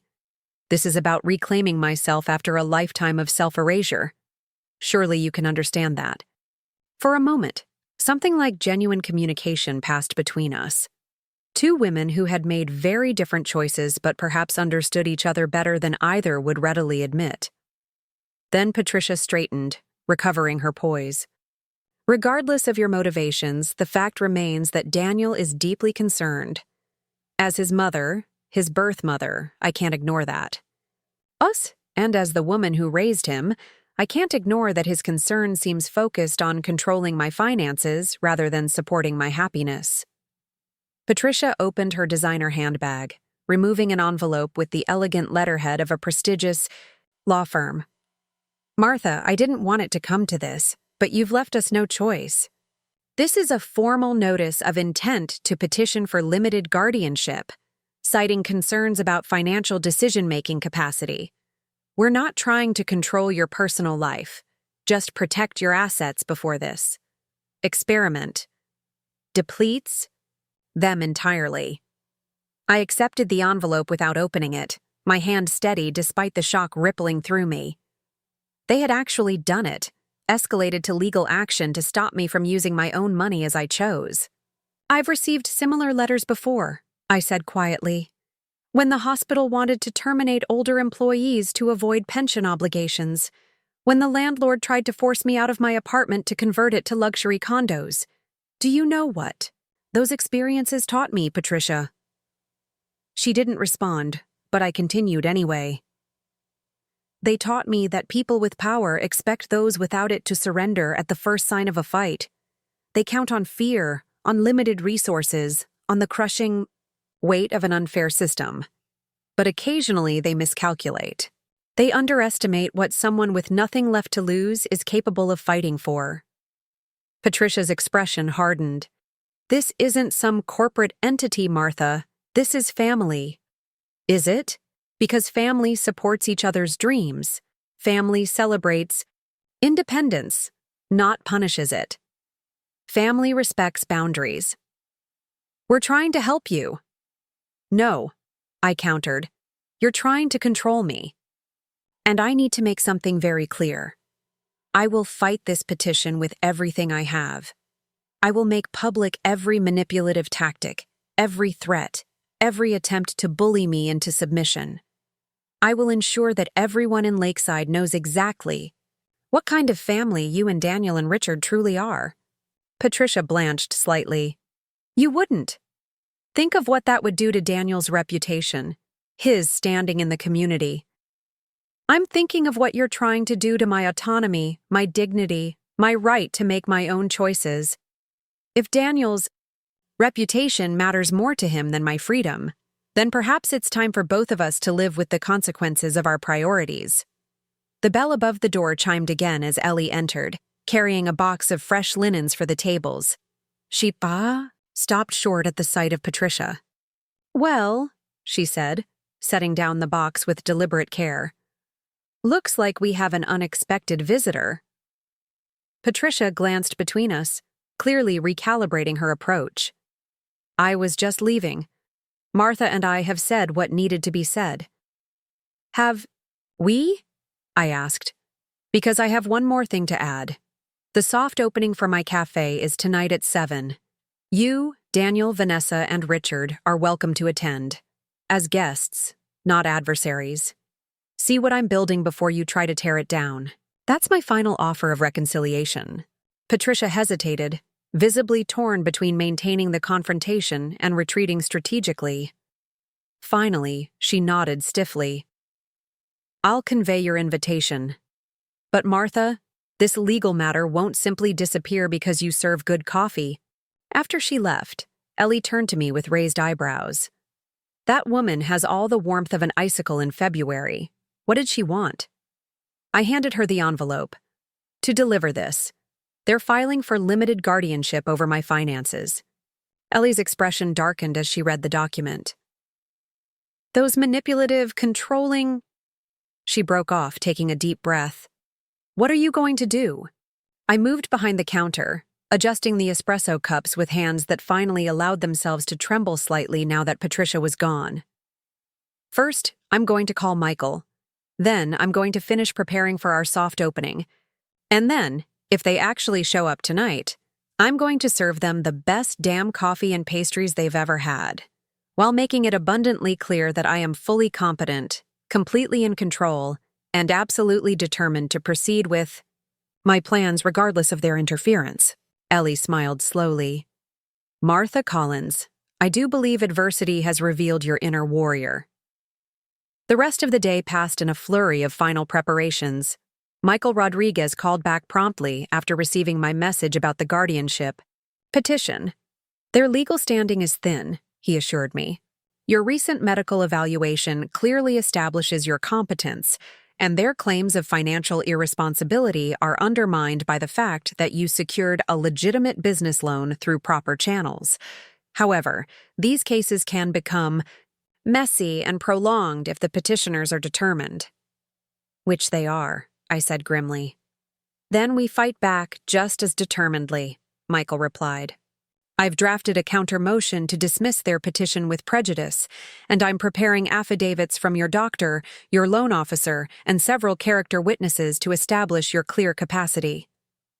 But Martha, be prepared. They may try other tactics outside the legal system. They already have, I told him about Patricia's visit and my invitation to the soft opening. Was that a mistake? Not necessarily, he said thoughtfully. Sometimes the most effective response to underhanded tactics is radical transparency. Let them see exactly what they're fighting against. Not a woman having a breakdown, but a competent business owner pursuing a legitimate dream. By 6:30 that evening, the cafe was transformed. Soft lighting cast a warm glow over the rustic wooden tables, each adorned with a small vase of daisies. The aroma of fresh pastries mingled with the rich scent of brewing coffee. Devon had created artful chalkboard menus, while Rachel arranged the display case with an eye for both aesthetics and practicality. May, whose previous career as a high school English teacher had given her a flair for the literary, had organized the bookshelves by theme, rather than strict alphabetical order, creating inviting nooks of shared interests. I stood in the center of it all, both terrified and exhilarated. This was my vision brought to life. The Second Chance Café, a name that felt increasingly meaningful with each passing day. Our first guests began arriving at 7 sharp, neighbors, former hospital colleagues, local business owners curious about the newest addition to Main Street. The response was overwhelmingly positive, with genuine exclamations of delight at the atmosphere, the coffee quality, and especially the baked goods. Martha, these scones are divine, Mrs. Abernathy from the bookshop next door declared. I'll be sending customers your way after they browse my shelves. The coffee is perfect, agreed Mr. Patel, who owned the pharmacy down the street. Strong enough for substance but not bitter. You have a gift. Each compliment, each expression of support, fortified my resolve. This wasn't a crisis or a rebellion. It was a genuine achievement, a business with real potential, a dream deserving of respect. At 7:45, the door chimed again. Daniel entered first, his expression guarded, followed by Vanessa, whose critical gaze swept over the space with barely concealed disdain. Behind them came Patricia and Richard, both looking uncomfortable and out of place despite, or perhaps, because of their expensive attire. The cafe's friendly buzz dimmed slightly as regular guests recognized Daniel and sensed the tension. I took a deep breath, remembering Michael's advice about radical transparency, and approached them with a professional smile. "Welcome to the Second Chance Cafe," I said, my voice steady. "Thank you for coming." Daniel looked momentarily disconcerted by my calm demeanor. "Mom, it looks different than I expected." "What were you expecting?" He shrugged, clearly wrong-footed. "I don't know. something less professional, I guess. That's quite a compliment coming from you, I replied, gesturing toward an empty table near the window. Would you like to sit? Devin can bring you our tasting menu, a selection of our signature items. Richard glanced around with the calculating eye of a businessman assessing competition. You've put considerable investment into this place. Yes, I agreed. Both financial and emotional. It's worth it. Vanessa fingered the tablecloth, simple cotton but high quality and carefully ironed. It's very homey. I suppose that appeals to a certain demographic. The demographic that appreciates authenticity and connection, yes, I replied, refusing to be baited into defensiveness. We're not trying to be exclusive or pretentious, just welcoming and genuine. Patricia remained silent, watching our exchange with unreadable eyes. Finally, she spoke. You seem different, Martha. I am different, I acknowledged. I'm becoming the person I set aside 35 years ago when I focused exclusively on being Daniel's mother. Daniel flinched slightly at that, but before he could respond, Devin arrived with a tray of coffee and pastry samples. Our house blend, a caramel latte and an herbal tea, he explained, setting them down with professional precision. And, to accompany them, cranberry orange scones, classic butter croissants, and Martha's signature cinnamon rolls, a recipe she perfected over 30 years of baking for hospital staff gatherings. Devin's pointed addition of that detail wasn't lost on anyone at the table. He gave me a supportive nod before returning to the counter, where Ellie, Rachel, and May were all watching the interaction with varying degrees of protectiveness. Please, enjoy, I said, stepping back slightly. I have other guests to attend to, but I'll check back with you shortly. As I moved among the other tables, greeting guests and accepting their congratulations, I remained acutely aware of Daniel's table. They spoke in low voices, occasionally glancing my way, sampling the offerings with varying degrees of reluctance that gradually gave way to apparent enjoyment. Even Vanessa, after a tentative bite of croissant, took a second, larger piece. After about 20 minutes, I returned to their table. How are you finding everything? To my surprise, it was Patricia who spoke first. The tea is exceptional. And these scones. Did you make them yourself? The base recipe is mine, I explained. But Devin, our pastry chef, has refined it. He's studying culinary arts at the community college and has a real talent. And the young woman at the counter? Richard asked, his tone uncharacteristically non-confrontational. Rachel, a single mother of two who previously worked in food service at the hospital. She's my assistant manager. Daniel looked troubled. You've created jobs, real ones, with people who depend on them. Yes, I said simply. That was part of the plan from the beginning. Not just to pursue my own dream, but to create opportunities for others who needed them. A complicated emotion crossed Daniel's face. Something like confusion mixed with reluctant respect. I didn't realize. You didn't ask, I pointed out gently. You assumed this was a whim, a reaction, a crisis. You never considered it might be a carefully planned business with legitimate goals and the potential for success. Vanessa sipped her latte, her expression thoughtful. It's good coffee, she admitted. Really good, actually. Thank you, I said. We source our beans from a local roaster, a woman-owned business that emphasizes fair trade and sustainable farming practices. Richard set down his cup, his businessman's assessment apparently complete. You've done your homework. Martha, the location is prime, the concept is clear, and you've identified a market niche. The execution appears professional. If you maintain this standard, you have a reasonable chance of success. Coming from Richard, this was tantamount to enthusiastic approval. I nodded my acknowledgement. I appreciate that assessment. An awkward silence fell, the preliminary pleasantries exhausted, the underlying conflict still unresolved. Finally, Daniel spoke, his voice low enough that nearby tables couldn't overhear. "Mom, about the legal notice Patricia delivered. We should talk about that." "Yes," I agreed. "We should, but not here, not tonight. This evening is about celebrating the cafe's opening, not rehashing our disagreements.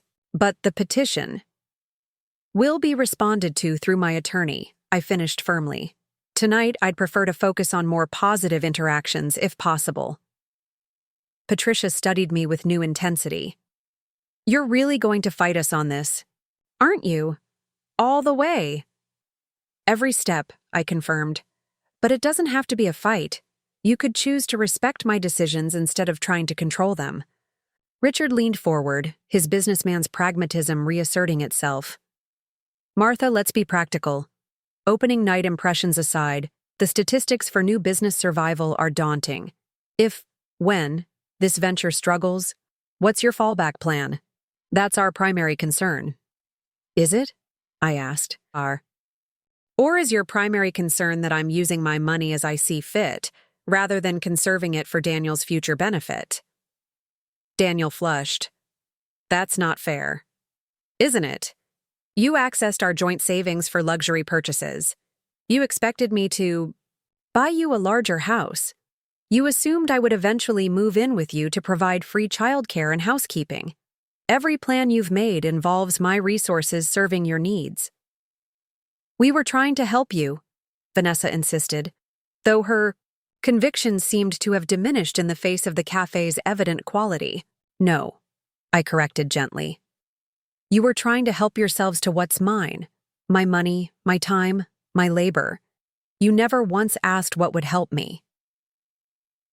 As the words left my mouth, a commotion at the front door drew everyone's attention. Jay, my contractor, entered with an urgent expression, followed by two men in official-looking uniforms. "Martha," Jay called, his voice strained. "These gentlemen are from the fire marshal's office. They say there's been a complaint about code violations." The cafe fell silent as all eyes turned to the unfolding scene. I felt rather than saw Daniel and Richard exchange glances, confirmation that this surprise inspection was their doing. With deliberate calm, I approached the officials. "Good evening, gentlemen. I'm Martha Collins, the owner. How can I help you?" The older of the two, a stern-faced man with salt and pepper hair, consulted a clipboard. "Mrs. Collins, we've received an anonymous complaint about potential fire code violations, specifically overcrowding and blocked emergency exits. We need to conduct an immediate inspection." I nodded, maintaining my composure despite the anger building within me. "Of course. You're welcome to inspect anything you need to. All our permits are current, and we've been meticulous about compliance." Rachel appeared at my side, a folder in hand. "Here's our occupancy certificate and the fire safety inspection that was completed last week," she said, her voice professionally neutral, though her eyes flashed with indignation. "You'll find everything in order." The younger inspector reviewed the documents while his colleague walked the space, checking exits and extinguishers. After several tense minutes, they conferred briefly before approaching me again. "Mrs. Collins, everything appears to be in compliance," the older man said, sounding almost disappointed. "Your occupancy limit is clearly posted, your exits are properly marked and accessible, and your fire suppression systems are up to code. I'm not sure what prompted the complaint, but there's no violation to cite." "Thank you for your thoroughness," I said sincerely. "Safety is our top priority." As the inspectors left, the cafe's normal buzz of conversation gradually resumed. I turned back to Daniel's table, where all four sat in varying states of discomfort. "An anonymous complaint," I observed, my voice level but cold. "How interesting." Richard cleared his throat. "A standard precaution with any new business. Better to identify problems early." "Indeed," I agreed. Though typically one might mention concerns directly to the owner before involving authorities. Unless, of course, the goal wasn't safety, but disruption. Daniel wouldn't meet my eyes. Mom, I don't know anything about— Please don't lie. To me, Daniel, I interrupted quietly. Not here, not now, not in the middle of what should be one of the proudest moments of my life. Have at least that much respect for me. The rawness in my voice seemed to penetrate his defenses. He looked up, finally meeting my gaze with a mixture of shame and defiance. We were concerned. After seeing the space during renovations, it seemed questionable. Yet you didn't voice these concerns then, I noted. You waited until our opening night when you could cause maximum embarrassment and disruption. Vanessa shifted uncomfortably in her seat. It wasn't like that. We just wanted— I know exactly what you wanted, I cut in, my patience finally exhausted. You wanted to assert control, to demonstrate that you have the power to interfere with my business, my dreams, my independence anytime you choose, to remind me that my choices are subject to your approval. I looked at each of them in turn. Daniel, Vanessa, Patricia, Richard, these people who had appointed themselves the arbiters of my worth and capabilities. But here's what you've actually demonstrated tonight: that you're willing to use underhanded tactics to undermine someone you claim to care about. That your concern for my welfare extends only as far as it aligns with your interests. That you value obedience over happiness, control over respect. Patricia had the grace to look discomfited. Martha, perhaps we've been overzealous in our concerns. Overzealous? I repeated. You delivered a legal petition to declare me incompetent. You attempted to block my business loan. You tried to intimidate my contractor. And now you've called in a false complaint to the fire marshal on my opening night. That's not overzealousness. That's systematic harassment. Daniel stood abruptly. This isn't the place for this conversation. No, I agreed. It isn't. But you've made it the place through your actions. Just as you've made my birthday, my bank appointments, and my business meetings places for confrontation. You've left me no private space to maintain my dignity, so now we're having this discussion exactly where you've forced it to occur. By now, the other patrons were making little pretense of not listening, their expressions ranging from curiosity to outright support for my position. Ellie had moved closer, a silent presence of solidarity at my back. Richard, ever the pragmatist, recognized the public relations disaster unfolding. Perhaps we should continue this privately, another time, he suggested, rising from his seat. I agree, I said. And until then, I'd like you to leave. All of you. This is my business, my space, my achievement, and I won't have it tainted by people who've actively tried to prevent its existence. Daniel's face flushed with anger and embarrassment. You're throwing us out, your own family? I'm asking you to leave my place of business after you attempted to sabotage it, I corrected. How you frame that to yourselves is your choice. For a moment, I thought Daniel might argue further, might escalate the confrontation beyond repair. Instead, something in his expression shifted, a flicker of recognition perhaps of the boundaries he had repeatedly violated. Fine, he said finally. We'll go. But this isn't over, Mom. No, I agreed. It isn't. But how it continues is up to you now. You can persist with these tactics and force me to respond accordingly, or you can step back, reassess, and consider whether controlling my choices is worth destroying our relationship permanently. Vanessa and Patricia were already moving toward the door, their social instincts for avoiding public scenes overriding any desire to continue the confrontation. Richard paused, businessman to businesswoman, and offered a stiff nod that contained a reluctant trace of respect. Daniel was the last to leave, hesitating at the door. The cafe? It is nice, Mom. Better than I expected. I just wish you had. Consulted you first? I finished for him. Asked permission? Deferred to your judgment? Those days are over, Daniel. I'll always love you as my son, but I no longer require your approval to make my own choices. After they left, a spontaneous round of applause broke out among the remaining guests, my neighbors, colleagues, and new customers who had witnessed the entire scene. "To Martha," called Mrs. Abernathy, raising her coffee cup in a toast. "And to second chances." Others joined the toast, their faces alight with genuine support and admiration. In that moment, standing in the cafe I had created despite every obstacle, surrounded by people who valued my vision and respected my autonomy, I felt something I had almost forgotten: pride. Not pride in someone else's achievements, but in my own. The remainder of the evening passed in a blur of congratulations, laughter, and genuine connections.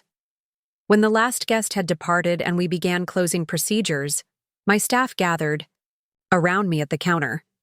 "So," Devin said, breaking the silence, "that was intense." "I'm sorry you all had to witness that," I began, but Rachel shook her head firmly. "Don't apologize," she insisted.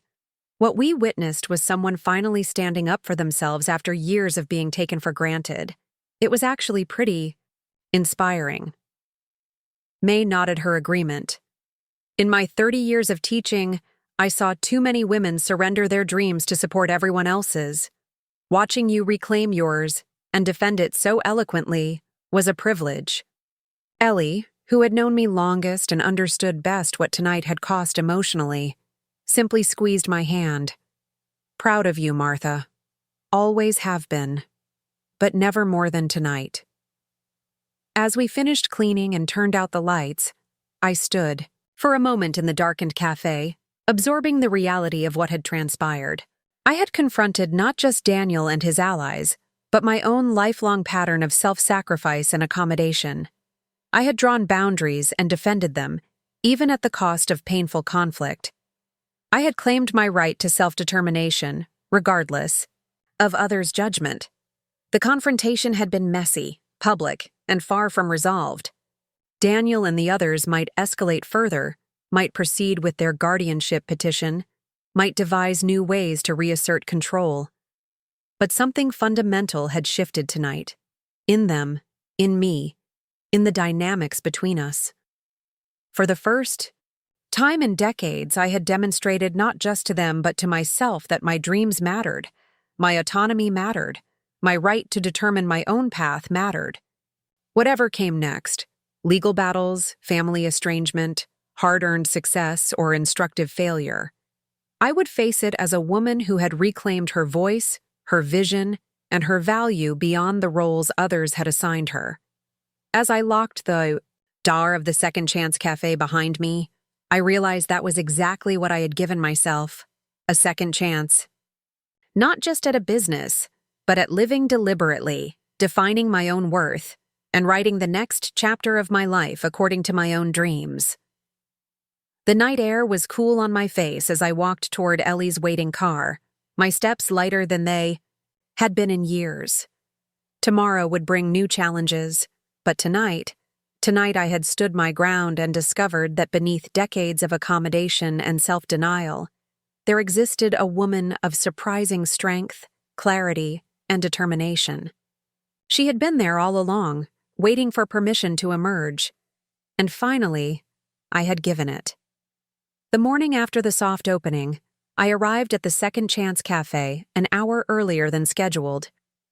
Dawn was just breaking over Lakeside, painting Main Street in gentle shades of pink and gold.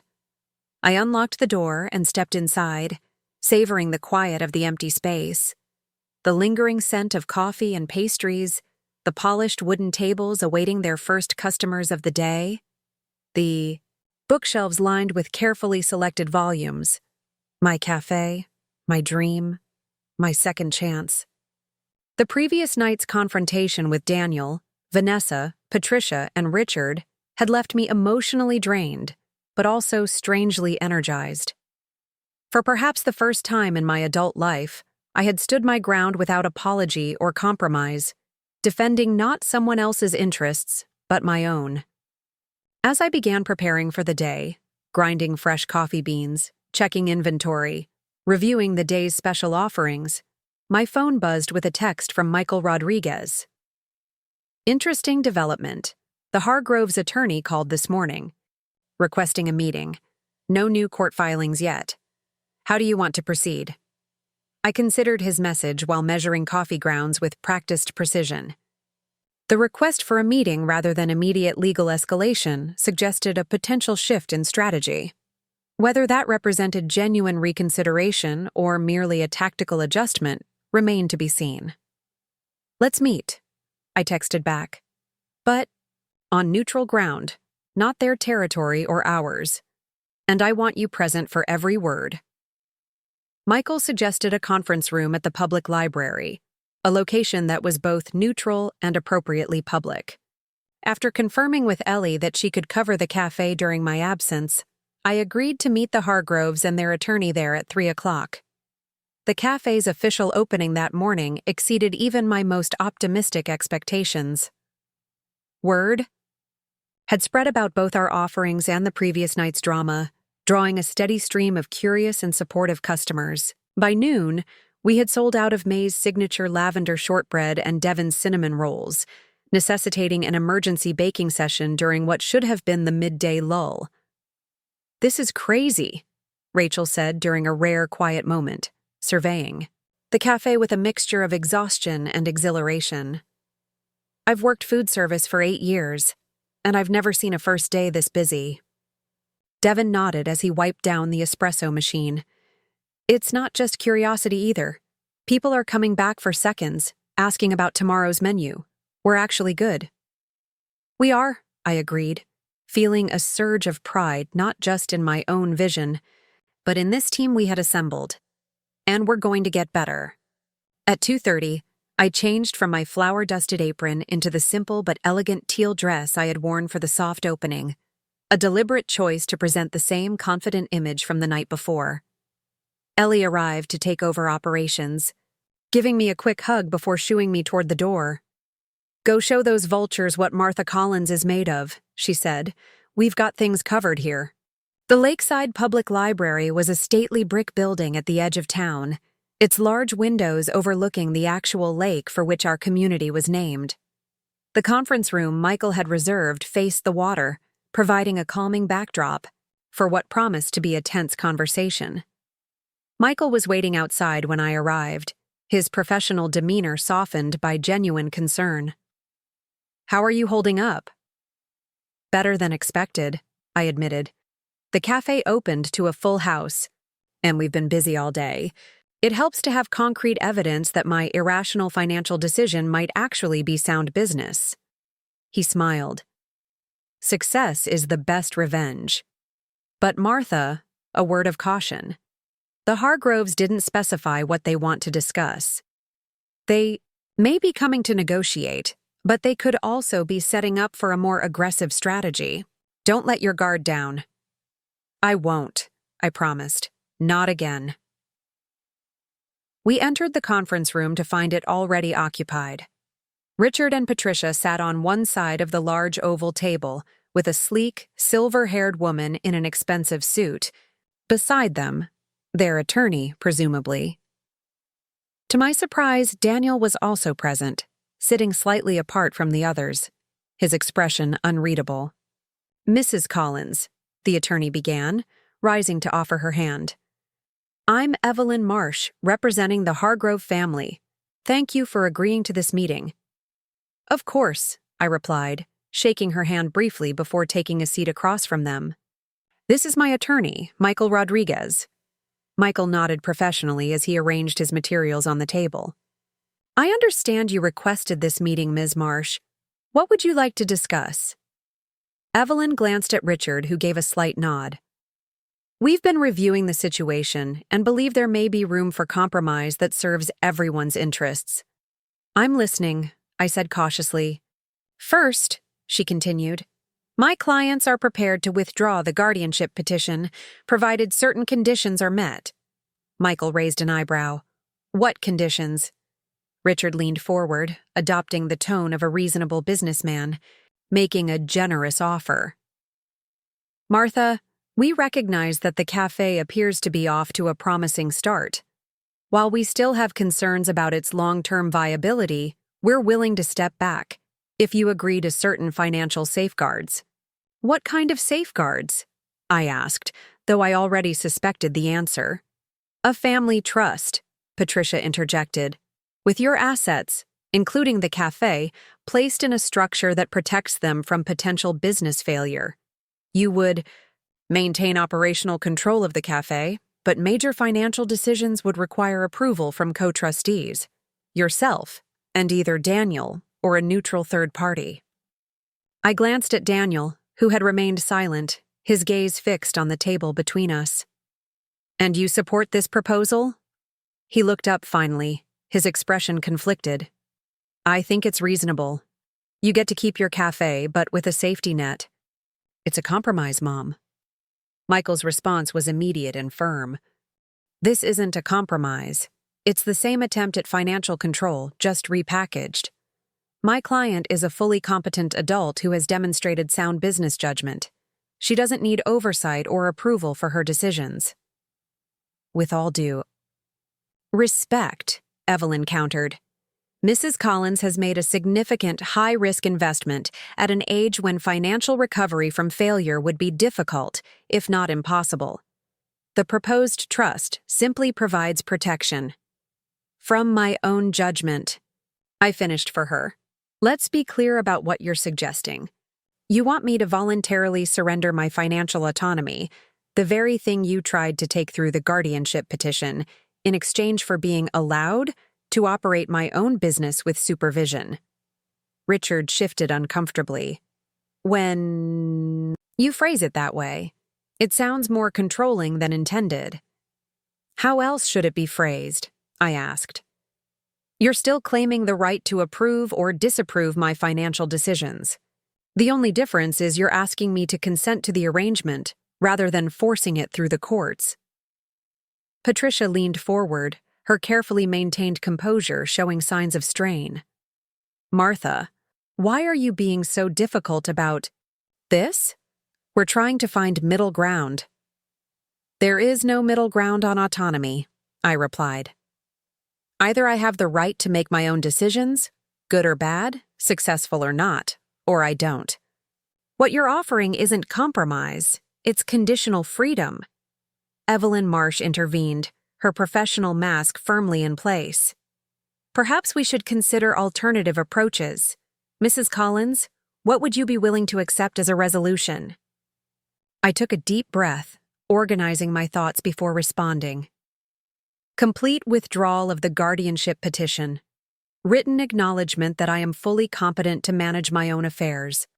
A formal agreement that neither Daniel nor the Hargroves will interfere with my business or financial decisions moving forward. And in return? Richard asked, his businessman's instinct for negotiation engaged. In return, I won't pursue legal action for the harassment, attempted sabotage, and defamation I've experienced at your hands over the past weeks. A tense silence followed my words, broken finally by Daniel. Mom, that's not fair. We were concerned. About you. Were you? I turned to face him directly. Were you concerned when you accessed our joint savings for luxury purchases without consulting me? Were you concerned when you hid your relationship with Patricia from me for over a year? Were you concerned when you suggested I should live in your home office to provide free housekeeping and childcare? He flushed. That's not how it was. Then how was it, Daniel? Because from where I stand, your concern manifested only when I started making decisions you couldn't control or benefit from. Michael touched my arm lightly, a gentle reminder to stay focused on the legal resolution rather than relitigating emotional grievances. I nodded slightly, acknowledging his counsel. Here's my offer, I continued more calmly. Withdraw the petition. Sign a non-interference agreement. Acknowledge my competence in writing. In return, I won't pursue further legal action, and I'll consider rebuilding our relationship over time, provided it's based on mutual respect rather than control. Evelyn conferred briefly with the Hargroves in hushed tones before responding. We can agree to withdraw the petition. The acknowledgement of competence is also acceptable. However, The non-interference agreement seems unnecessarily adversarial. Families should be able to offer advice and support without formal restrictions. Advice and support are welcome, I clarified. Calling false complaints to regulatory authorities attempting to block business loans and threatening my employees are not. The agreement would define those boundaries explicitly. Another consultation followed, with Daniel participating more actively this time. Finally, Evelyn turned back to us.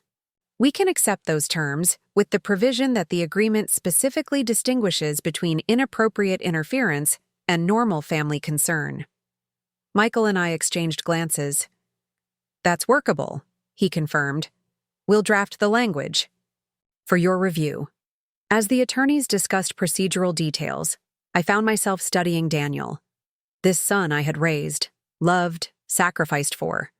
Somewhere along the way, I had failed to teach him the difference between love and possession, between concern and control. Or perhaps I had taught that lesson too well through my own example of endless accommodation and self-denial.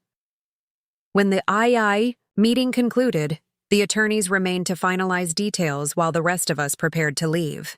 Richard and Patricia exited first, their manner cordial but distant, the negotiation having reinforced the transactional nature of our connection. Daniel lingered, clearly wanting a private word.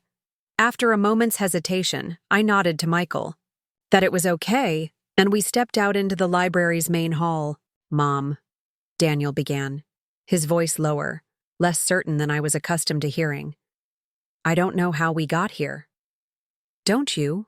I asked gently. You started seeing me as a resource, rather than a person, someone whose purpose was to serve your needs, whose value was measured by utility to your plans. He shook his head. That's not true. I've always loved you. I believe you have, I acknowledged.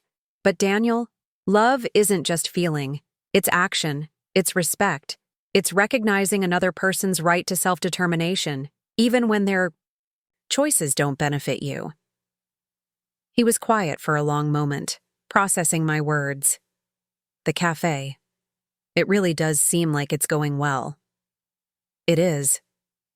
And even if it weren't, even if it struggled or ultimately failed, it would still be my right to try, to take that risk, to learn from whatever outcome emerged. I just wanted to protect you, he insisted, though with less conviction than before. No, Daniel. You wanted to protect access to what you thought was rightfully yours, my money, my time, my labor. When I redirected those resources toward my own dreams, you didn't see it as independence. You saw it as theft. His expression revealed the accuracy of my assessment, though he struggled to accept it. What happens now? With us? I considered the question carefully. That depends on you. I'm building a new life, one centered on my choices, my vision, my worth beyond motherhood. There's room in that life for you, but only if you can see me as a complete person, not just your mother. And if I can't? He asked, a hint of his old defiance returning. Then we'll maintain whatever distance is necessary for me to protect my boundaries, I replied honestly. I love you, Daniel. I always will. But I finally love myself enough not to surrender my autonomy to keep peace. He nodded slowly, absorbing the finality in my tone. I should get back to Vanessa. She's not handling this well. I imagine not, I said, thinking of the dynamic between them, the shared expectation of my continued service, the assumption of access to my resources. Give her my regards. As he turned to leave, I called after him softly. Daniel? The invitation still stands. You're welcome at the cafe anytime. As a customer, a family member, but not as an overseer or judge. He acknowledged this with a slight nod before walking away, his posture suggesting a man confronting uncomfortable truths about himself for perhaps the first time. I returned to the cafe to find it still bustling with late-afternoon customers. Ellie caught my eye from behind the counter, raising an eyebrow in silent question. I gave her a small thumbs up, promising details later, and rolled up my sleeves to help with the closing shift. By 7 o'clock, we had served our last customer, completed the day's accounting, and begun preparations for tomorrow's opening. The till showed receipts nearly double our projected first-day sales, and our reservation book was already filling for weekend brunch service.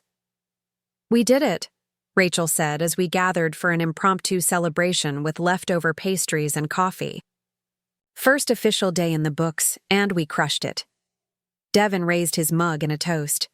"To Martha, who believed in this place, and in us, when everyone said it couldn't work. To all of us," I corrected, including everyone in my gesture. "The Second Chance Cafe isn't just my dream anymore, it's ours collectively." After the others left, Ellie remained, helping me with final lockup procedures. "So, what happened at the meeting?" As I recounted the negotiation and my conversation with Daniel, she listened with the deep understanding of someone who had witnessed my entire journey, from codependent mother to autonomous woman, from supporting actor in others' stories to protagonist in my own. "Do you think they'll honor the agreement?" she asked when I finished. "I think they'll honor the letter of it," I replied thoughtfully. "The spirit may take longer, especially for Daniel. He spent 35 years seeing me primarily as a source of support and service. That perspective won't change overnight." "And if it doesn't change at all?" I considered the possibility that had once seemed unthinkable, a permanent distancing from the son I had centered my entire existence around. "Then I'll find ways to make peace with that too. My worth isn't determined by his validation anymore." 6 months later, on a crisp autumn morning, I stood behind the counter of the Second Chance Cafe, surveying what my dream had become. The initial buzz of curiosity had evolved into steady custom. A loyal clientele who came not just for Devon's pastries or our carefully sourced coffee, but for the sense of community the cafe had fostered. The bookshelves had expanded, with informal book clubs forming around shared reading interests. The back room, initially intended for storage, had been converted into a small event space where local artists displayed their work and community groups held meetings. Rachel had launched a Pay It Forward program, allowing customers to pre-purchase coffee or meals for those who couldn't afford them. Financially, we were exceeding projections, not wildly profitable yet, but steadily growing, reinvesting in the business, creating additional part-time positions, and establishing the cafe as a lakeside fixture rather than a fleeting novelty. My relationship with Daniel had entered an uneasy rebuilding phase. After 2 months of minimal contact, he had begun stopping by the cafe occasionally, first alone, later sometimes with Vanessa. Our interactions remained careful, the weight of unresolved emotions and adjusting expectations creating a tentative dance of redefinition. Patricia and Richard had maintained polite distance, honoring the letter of our agreement while showing little interest in deeper reconciliation. That was fine with me. They had been Daniel's choice, not mine, and I had no illusion that genuine connection would magically emerge from our forced association. As for me, I had discovered unexpected aspects of myself in this new chapter, a talent for business I hadn't known I possessed, a capacity for leadership that had always been there but never fully expressed, and perhaps most surprisingly, a gift for mentorship that had transformed my role from mother of one to guide for many. The bell above the door chimed, interrupting my reflections. I looked up to see a woman in her 40s enter hesitantly, her expression suggesting the particular blend of exhaustion and determination I had come to recognize in those at personal crossroads. "Welcome to the Second Chance Cafe," I greeted her warmly. "What can I get for you today?" She approached the counter, studying the menu with distracted attention. "Just coffee, I think. Regular, black." As I prepared her order, she glanced around the cafe, her gaze lingering on the framed article from the local newspaper, a feature about my journey from hospital custodian to business owner at 60. "Is that you?" she asked when I returned, with her coffee. "In the article?" "It is," I confirmed, though they made me sound far more impressive than I feel most days. She smiled faintly. It's still impressive. To start over at that age. To build something new when most people are winding down. Something in her tone, a wistfulness, a questioning, prompted me to respond more personally than I might have with a typical customer. It's never too late, you know, for a second chance. Her eyes met mine, startled by the direct address of what she hadn't quite articulated. Even when you've spent your whole life being what everyone else needed. When you don't even know who you are anymore? Especially then, I said gently. That's why I named this place what I did, because I needed to remind myself daily that reinvention is always possible. That the time we have left, whether it's decades or days, is still ours to shape. She nodded slowly, absorbing my words. I'm Andrea, she said finally. I've been a stay-at-home mom for 20 years. My youngest just left for college and my husband. She trailed off, the rest of the story evident in her expression. Martha, I replied, extending my hand. Former janitor, current cafe owner, perpetual work in progress. Her smile was more genuine this time. Do you have time to talk? I mean, not now if you're busy, but sometime? I'd like to hear more about how you found yourself again.